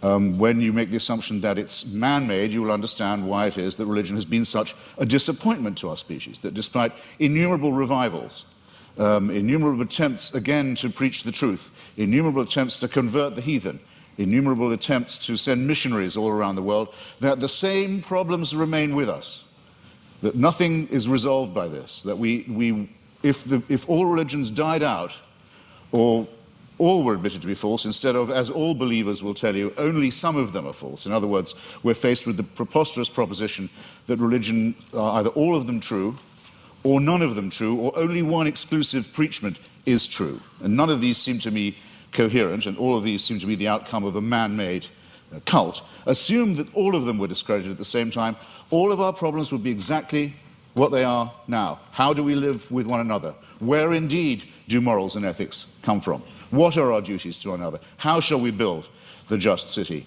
How shall we practice love? How shall we deal with the baser, what Darwin called the lowly stamp of our original origins, which comes not from a pact with the devil or an original sin, but from our evolution as well. All these questions, ladies and gentlemen, would remain exactly the same. Emancipate yourself from the idea of a celestial dictatorship, and you've taken the first step to becoming free. Thank you.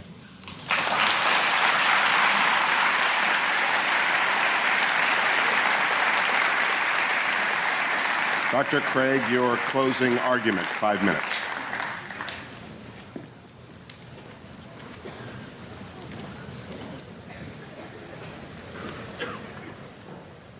In my final speech, I'd like to try to draw together some of the threads of this debate and see if we can come to some conclusions.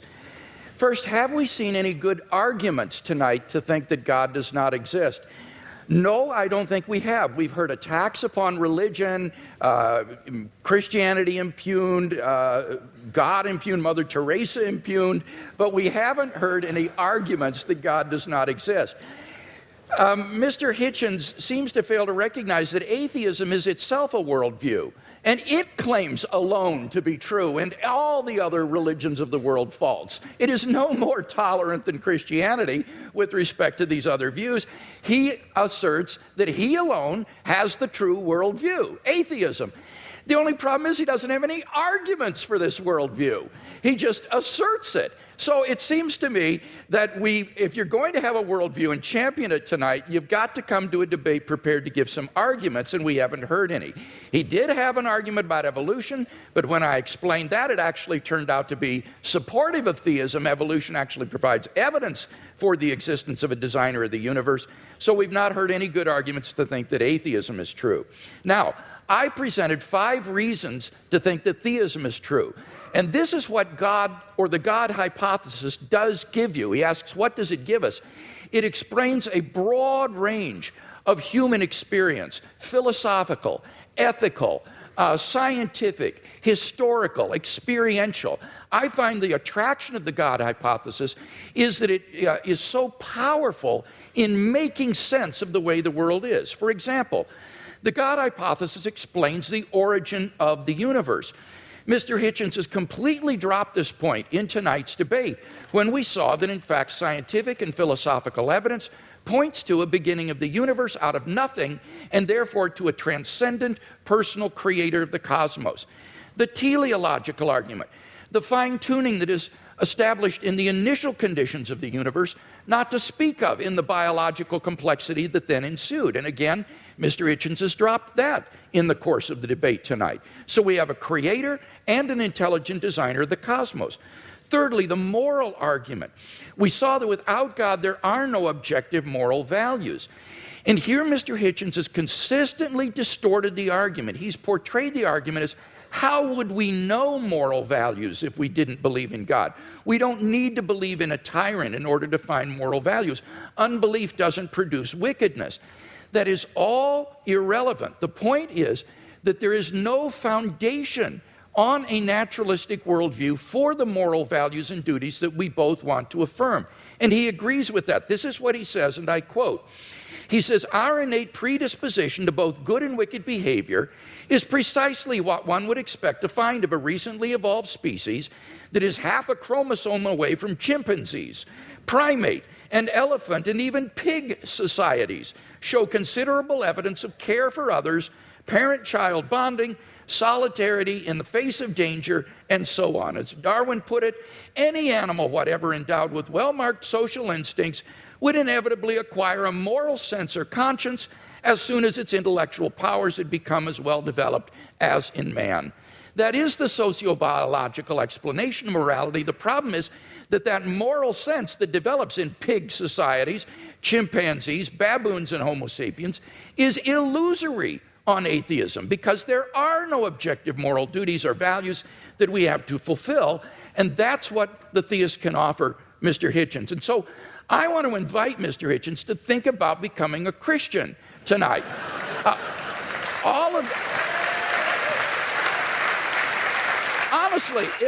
Honestly, if he is a man of goodwill who will follow the evidence where it leads, all of the evidence tonight has been on one side of the scale.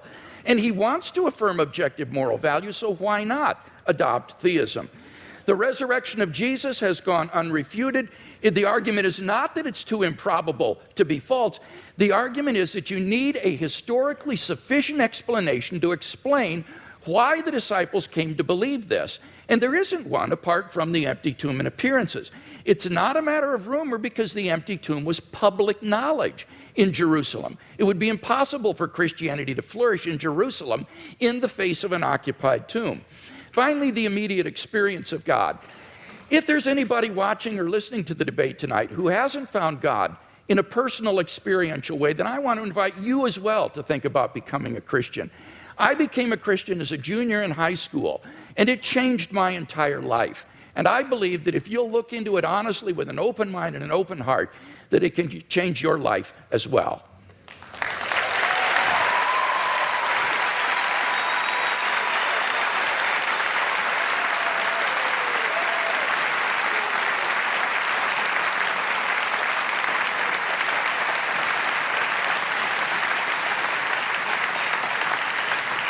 Mr. Hitchens has yielded his time, and therefore we move to questions, and we are directing those questions to students tonight. I want to repeat something Dr. Hazen said: there are stupid questions. I want to add to it, we are uninterested in your opinions, only your questions matter to us. I don't know where the microphone is. Can we hear the first question? Each participant will answer every question. Dr. Craig, Mr. Hitchens, thank you so much. It's been great listening to you both. My question is for Mr. Hitchens.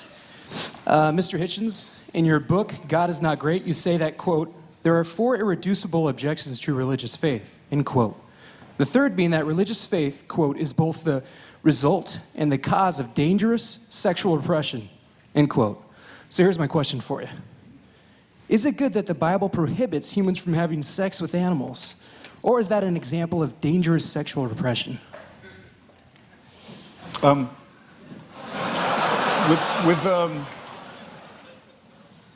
The allusion I was making was not to the man-made in the ordinary sense nature of religion, that you can tell from studying some of its codes that it's humans that are inventing it. That's why so many of the injunctions in the Old Testament are, as you quite rightly say, concerned with agriculture, shall we put it delicately.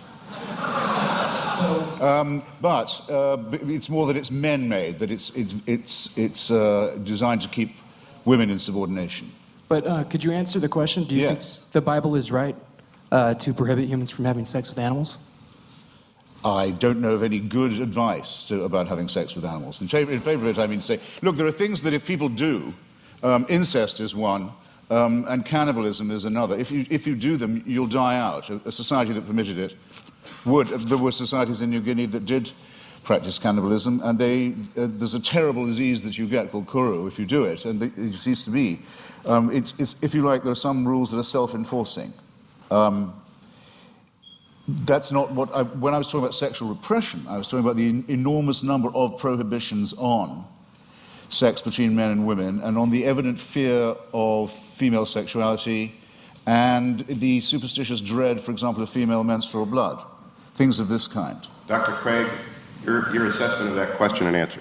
Well, I think the question illustrates that apart from God, whatever is in nature is right. There is no thing barred in nature if there is no sort of objective moral code. So the question is a good one because it illustrates that here is a guideline for sexual expression that is very good for human beings and not something that's meant to be repressive or harmful to human beings. In fact, the studies I've seen says that religious people have more fun with sex than people who are not religious. And it's actually shows that they are more sexually satisfied in marriage and so forth. So I think the question makes a good point. I think I have to have another bite at this.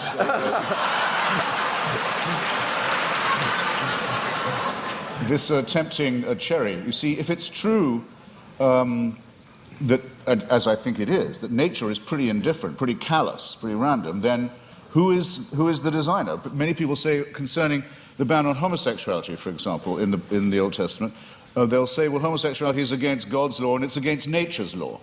Well, in that case, why does nature see to it that so many people are born homosexual? Or, if you want to rephrase it, why does God have so many of his children preferring sex with their own gender? It doesn't help. It doesn't, in clarifying and elucidating this, it doesn't help to assume a supernatural authority. Whereas, if you look at the reasons given by Maimonides and the other sages for the practice of circumcision, it is precisely to dull and to blunt the sensation of an organ which I don't think even, well, I'll leave it there. Our next question. It's explicitly designed, in other words, to reduce sexual pleasure, make it more of a painful duty than a celebration. Well, you asked for it.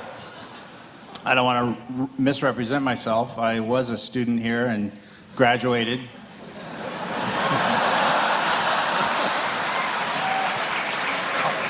Somewhat by the skin of my teeth, but Mr. Hitchens, you stated that some of your most strongly stated arguments are that the results of religion, violence, death, destruction, the motivation being religion, discredit those who would promote a belief in God.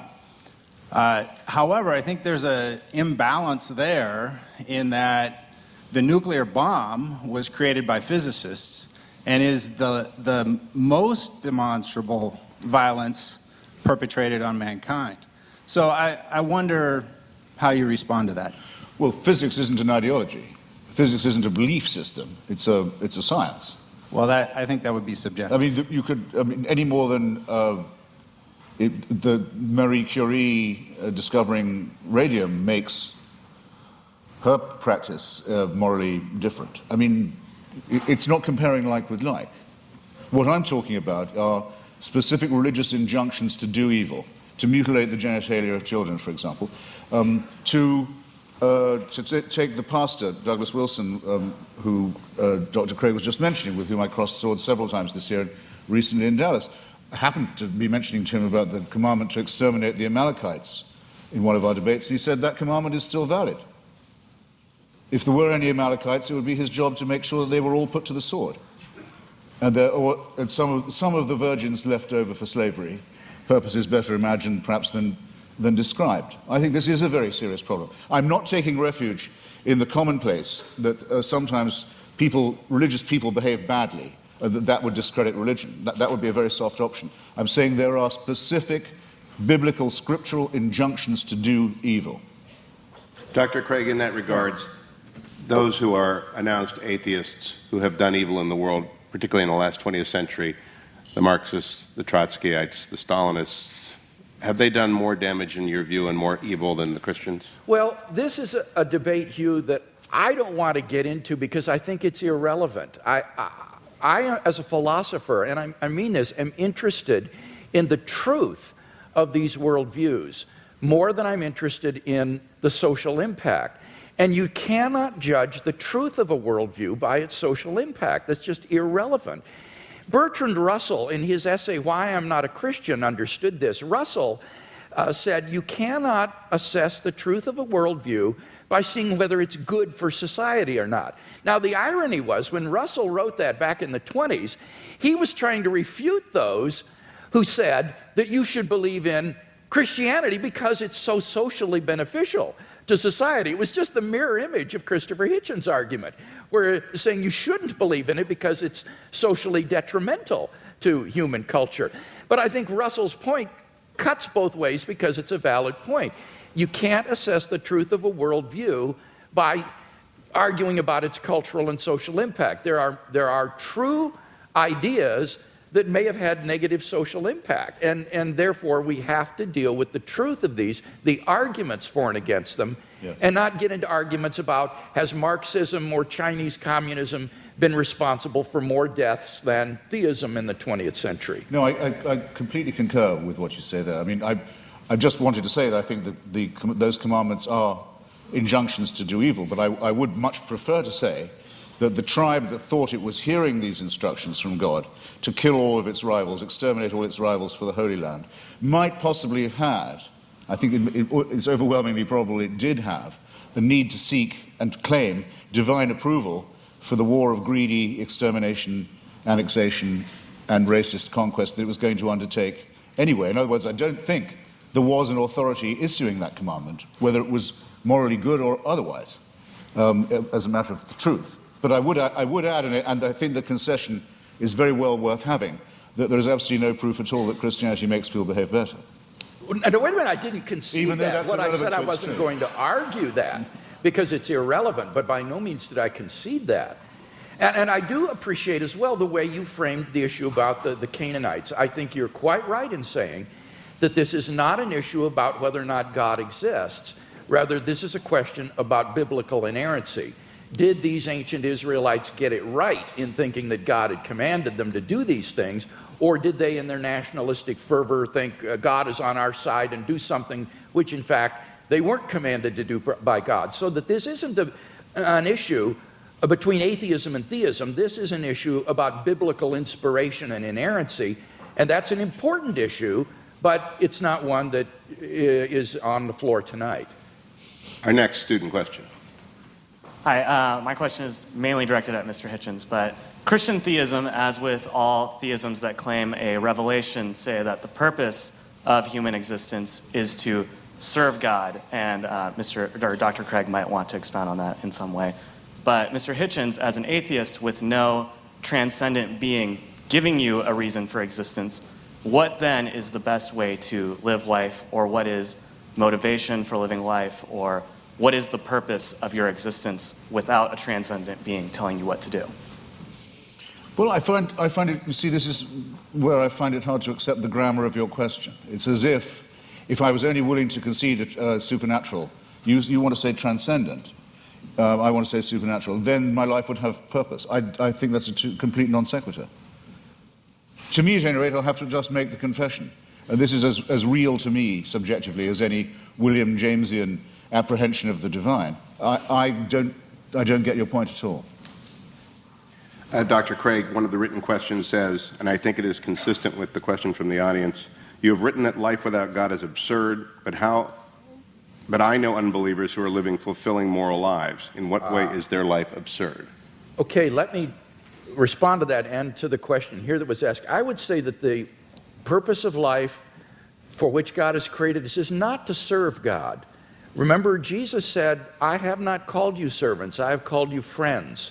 And I think the Westminster Confession gets it right when it says the purpose of human existence is to glorify God and enjoy Him forever. God is the fulfillment of human existence. It is in fellowship eternally with God, the source of infinite goodness and love, that the true fulfillment of human existence and freedom is to be found. Now, when I say that apart from theism, life is meaningless, I mean objectively meaningless. This is the same distinction that we're talking about with regard to moral values. I'm saying that on atheism, there is no objective purpose for human existence. As Mr. Hitchens recognizes, eventually the universe will grow cold, dilute, dark, and dead as it runs down toward maximum entropy and heat death, and all human existence and life will be extinguished on an atheistic view of the future of the universe. There is no purpose for which the universe exists. The litter of a dead universe will just expand into the endless darkness forever, a universe in ruins. Now, of course, one can still live one's life as an illusion, thinking, well, the purpose of life is to, say, hit 40 home runs and steal 40 bases every year, in the major leagues, and you draw the meaning of your existence from that. But that's not really the meaning of your existence. That's just a subjective illusion. In fact, your existence on atheism is objectively meaningless. So that's the distinction that I was making. Again, it's between objective and mere subjective illusion. Well, I think it has it exactly the wrong way around. You see, as I was beginning to say earlier, we didn't have time in the question period. I wouldn't say that atheism was morally inferior. I wouldn't concede that for a second. I don't want to make a claim for its superiority either, but there may be a slight edge here. We don't believe anything that could be called wishful. In other words, we don't particularly welcome the idea of the annihilation either of ourselves as individuals, the party will go on and will have left and we're not coming back, or of the entropic heat death of the universe. We don't like the idea, but there's a good deal of evidence to suggest that that is what's going to happen. And there's very, very little evidence to suggest that I'll see you all again in some theme park. One nice and one nasty experience. There's absolutely no evidence for that at all. So I'm willing to accept, on the evidence, conclusions that may be unwelcome to me. I'm sorry if I sound as if I'm spelling that out, but I will. Now, you want to know what makes my life meaningful? Generally speaking, it's been struggling myself to be free, and if I can say it without immodesty, Mr. Hewitt kindly said it for me, too flatteringly beforehand, but trying to help others to be free too. That's what's given a lot of meaning to my life and does still, the solidarity with those who want to be as free as I am, partly by luck and partly by my own efforts and the efforts of others. Well, one obstacle to liberty, and that's why I mentioned it, and gave so many examples of it in history and in the present day, is the poisonous role played by fellow primates of mine who think they can tell me what to do in the name of God because God's told them that they have this power. So that's one thing I'd like to be shot of right here in the here and now. And my suspicion is, if you really ask the religious, where do they want power? And what's the world they care about? The next one or this one? It'll be this one every time, because they too know perfectly well that this is the only life we've got. Yeah, I don't think that's true. It seems to me that on the basis of the resurrection of Jesus, that we have grounds for the hope of immortality. This is the foundation upon which the Christian hope is predicated. So again, it gets back to whether or not one has good grounds for thinking that Jesus was who he claimed to be and that God raised him from the dead. Because if he did, then there is hope of immortality. But then I return your question to me, I return it to you in a different form. If there's going to be a resurrection, an ingathering, if in the end all injustices will be cancelled, all tears dried, all the other promises kept, then why do you care what happens in this brief veil of tears? Why do the churches want power in the here and now? Why do they want to legislate for things like abortion or sexuality or morality? Why bother? I mean, isn't it just as much the case, as Dostoevsky says about atheism, that without God all things are possible, that with God all things are thinkable too? Not at all. As Dostoevsky said, if there is no immortality, all things are permitted, he said, because it all ends up the same, it all comes out in the wash the same. But if there is a God who exists, who loves human beings and has created them in his image and endowed them with intrinsic moral value and unalienable rights, then you have every reason to treasure other persons as ends in themselves. And the desire of pro-life persons to champion the lives of the unborn or the lives of the dying isn't a power grab, Mr. Hitchens. It's because they genuinely care about the lives of innocent human beings that they believe are being wantonly destroyed. So it's a very positive motivation. Agreed, but there are perfectly good humanist motives for doing all those things, and if you want to have a reason for caring about the survival and health and well-being of others, the idea that you might depend on them for the only life you've got, and they on you for solidarity, is just as good an explanation for right action. Now Per contra, if people think God is telling them what to do, or they have God on their side, what will they not do? That's what I meant by the reverse of the Dostoevsky question. What crime will not be committed? What offense to justice and to reason and to humanity is not regularly committed by people who are convinced that it is God's will that they do that? If they commit such atrocities, it is only because they act inconsistently with their worldview rather than in line with it. Jesus would not have been a guard at Auschwitz or someone who would take away the human rights of another person. You need to ask what kinds of actions are sanctioned by a worldview. And on atheism, as Dostoevsky said, it seems everything is permitted. Humanism, without God as a basis for humanism, is just a form of speciesism, a bias in favor of your own species. I think Christianity affirms the real basis for humanism. Auschwitz is the outcome of centuries in which the Christian church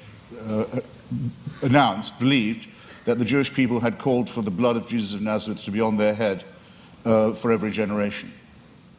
It's only in one verse in the Bible, I know, but it happens to be the verse the church picked up on. I don't say Jesus would have been a guard there, that's not the point. The point is that this is not an aberration of religion, it is a scriptural injunction, as is the one to kill the Amalekites, as is the one to mutilate the genitals of children. The issue is, would Jesus have been a guard at Auschwitz? Because insofar as people who claim to be his followers were guards at Auschwitz, they were acting inconsistently and in defiance of the ethic of Jesus of Nazareth. Well, you should tell that to the Vatican. I mean, we know Paul Johnson, in his very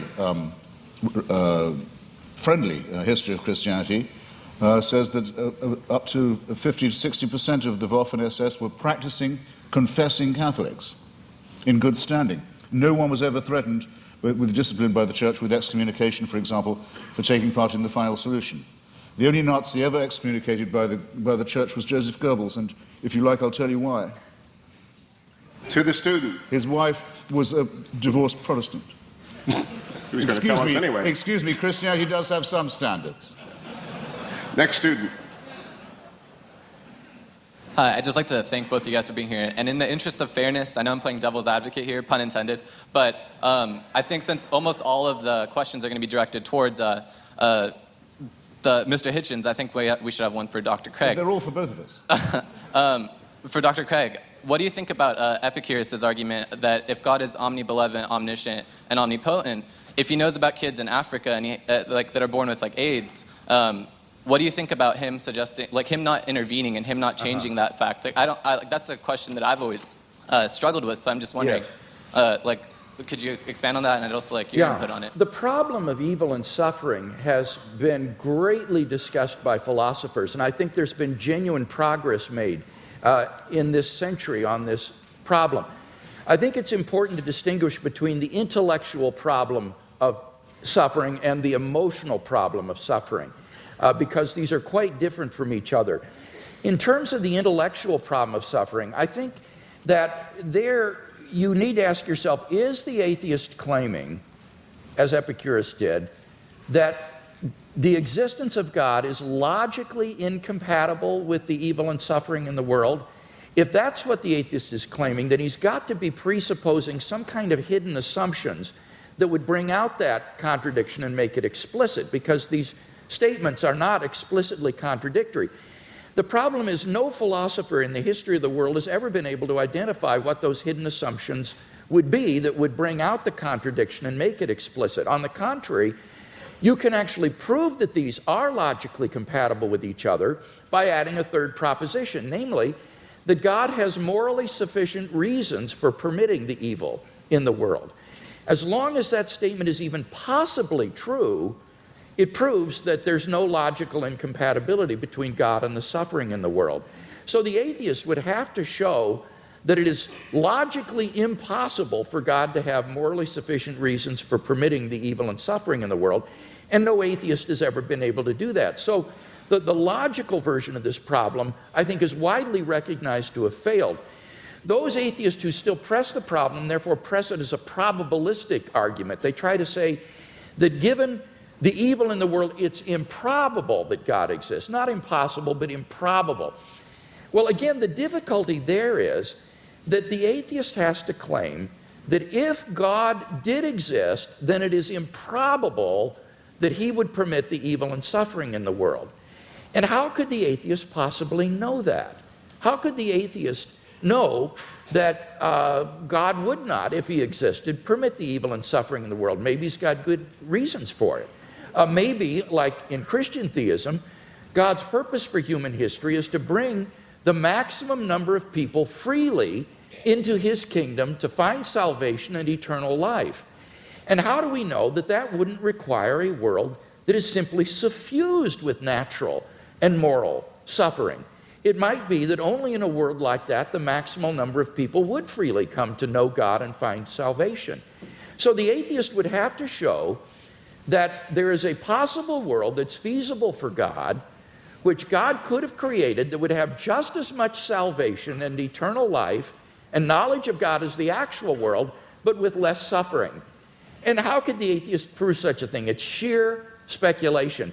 So the problem is that as an argument, the problem of evil makes probability judgments which are very, very ambitious and which we are simply not in a position to make with any kind of confidence. Now, I recognize that that philosophical response to the question doesn't deal with the emotional problem of evil. And I think for most people, this isn't really a philosophical problem. It's an emotional problem. They just don't like a God who would permit suffering and pain in the world. And so they turn their backs on him. What does Christianity have to say to this problem? Well, I think it has a lot to say. It tells us that God is not some sort of an impersonal ground of being or an indifferent tyrant who folds his arms and watches the world suffer. Rather, he is a God who enters into human history in the person of Jesus Christ. And what does he do? He suffers. On the cross, Christ bore a suffering of which we can form no conception. Even though he was innocent, he bore the penalty of the sins of the whole world. None of us can comprehend what he suffered.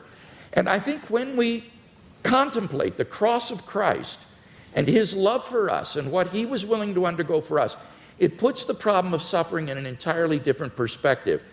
It means, I think, that we can bear the suffering that God calls upon us to endure in this life with courage and with optimism for an eternal life of unending joy beyond the grave because of what Christ has done for us. And he will give us, I think, the courage and the strength to get through the suffering that God calls upon us to bear in this life. So whether it's an emotional issue or an intellectual issue, I think ultimately Christian theism can make sense out of the suffering and evil in the world. As the clock winds down, I reserve the last question for myself, Mr. Hitchens. Just on the devil's advocate point, when the Vatican asked me to testify against Mother Teresa, I discovered, which I did, I discovered that the office of devil's advocate has been abolished now. So I come before you as the only person ever to have represented the devil pro bono. Last question. Yeah. Now, I'm not one of the, I was very intrigued by that reply and largely agree with it. If I was a believer, I would not feel God owed me an explanation. I'm not one of those atheists who thinks you can go around complaining. I mean, if you make the assumption that there is a deity, then all things are possible. You just have to be able to make that assumption. At our debate in Dallas the other day, I mentioned the case of Fräulein Freisel, the Austrian woman who was imprisoned in a dungeon by her father for a quarter of a century and incestuously raped and tortured and kept in the dark with her children for 25 years. And I asked people to imagine how she must have beseeched him, how she must have begged him, and how the children must have, and how they must have prayed, and how those prayers went unanswered, and those beggings and beseechings went unanswered for 25 years.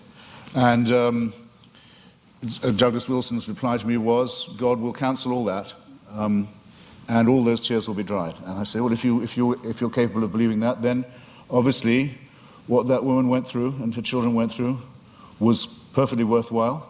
And her father was all that time, without knowing it, and apparently not particularly wishing it, an instrument of the divine will. And as I have said to you before this evening, had occasion to say, you're perfectly free to believe that if you wish. To conclude. I do. You could, Mr. Hitchens, you've got 4,000 people here, tens of thousands more watching. You could do the same exchange at Wheaton, at Westmont, at Azusa Pacific, at Point Loma, at Notre Dame, at every great Christian university in the United States. Why do you think so many people come out to see debates with accomplished people like Dr. Craig and you? It's a time for this great question to come up again. I think there are two reasons for it. One is the emergence of a very aggressive theocratic challenge in various parts of the world. We are about to see a long-feared nightmare come true, the acquisition of apocalyptic weaponry by a messianic regime in Tehran, which is already enslaving and ruining a formerly great civilization. We see the forces of Al-Qaeda and related jihadists ruining the societies of Iraq, of Afghanistan, Pakistan. We see Jewish settlers stealing other people's land in the name of God in the hope that this will bring on a messianic combat and the return of the Messiah. And even in our own country, we're not free from people who want to have stultifying nonsense taught to children in school and in science class. So there's that. It's in the news all the time. And then there's the existence of a very small group, of which I'm very proud to be a part, that says it's time to take a stand against theocratic bullying and is willing to go anywhere to debate these matters and put these great questions to the proof. So, and thank you for giving me the chance. Yeah,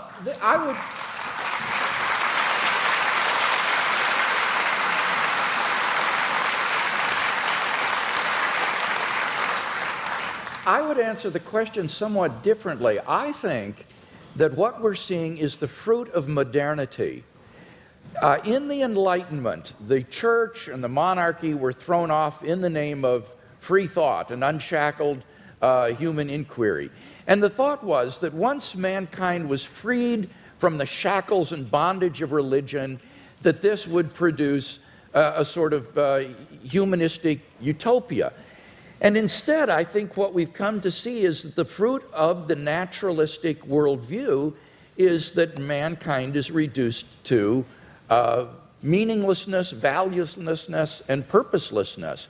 And that therefore the question of God's existence has become all the more poignant in our age because we're beginning to question, I think, the fruit of modernity and questioning scientific naturalism. I'm privileged to be part of a revolution in Christian philosophy that has been going on over the last half century that has literally transformed the face of Anglo-American philosophy. As the scientific, naturalistic, atheistic worldview has been challenged in the name of reason and philosophy, and the theistic worldview reasserted. And I believe that we're seeing a tremendous groundswell of interest among lay people as this revolution is beginning to filter down to the man in the street. So I would see us as beginning to question the assumptions of modernity and the bitter fruits of modernity that have been so evident in the 20th century. And I'm hoping that this will lead to a tremendous renaissance in Christian thinking and Christian faith. To wrap up, then,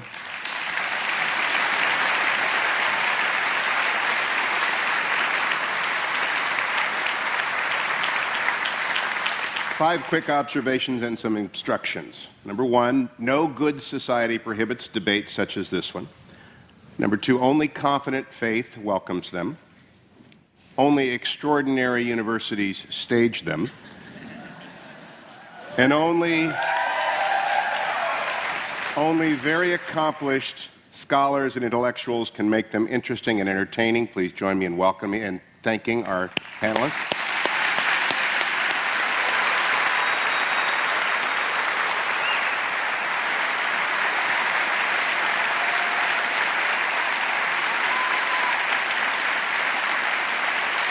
Both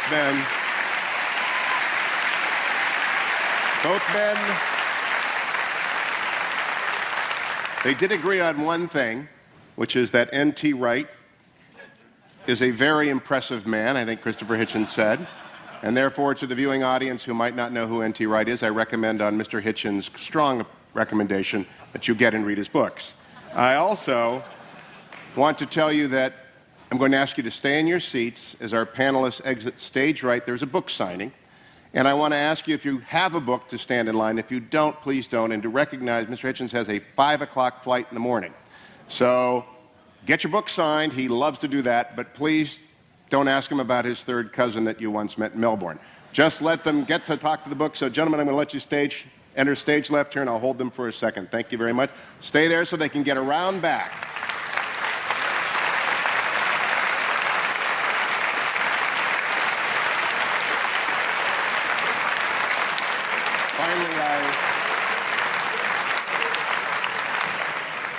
I want to thank Dr. Craig Hazen, Torrey Honors Institute, and everyone at Biola for coming this evening.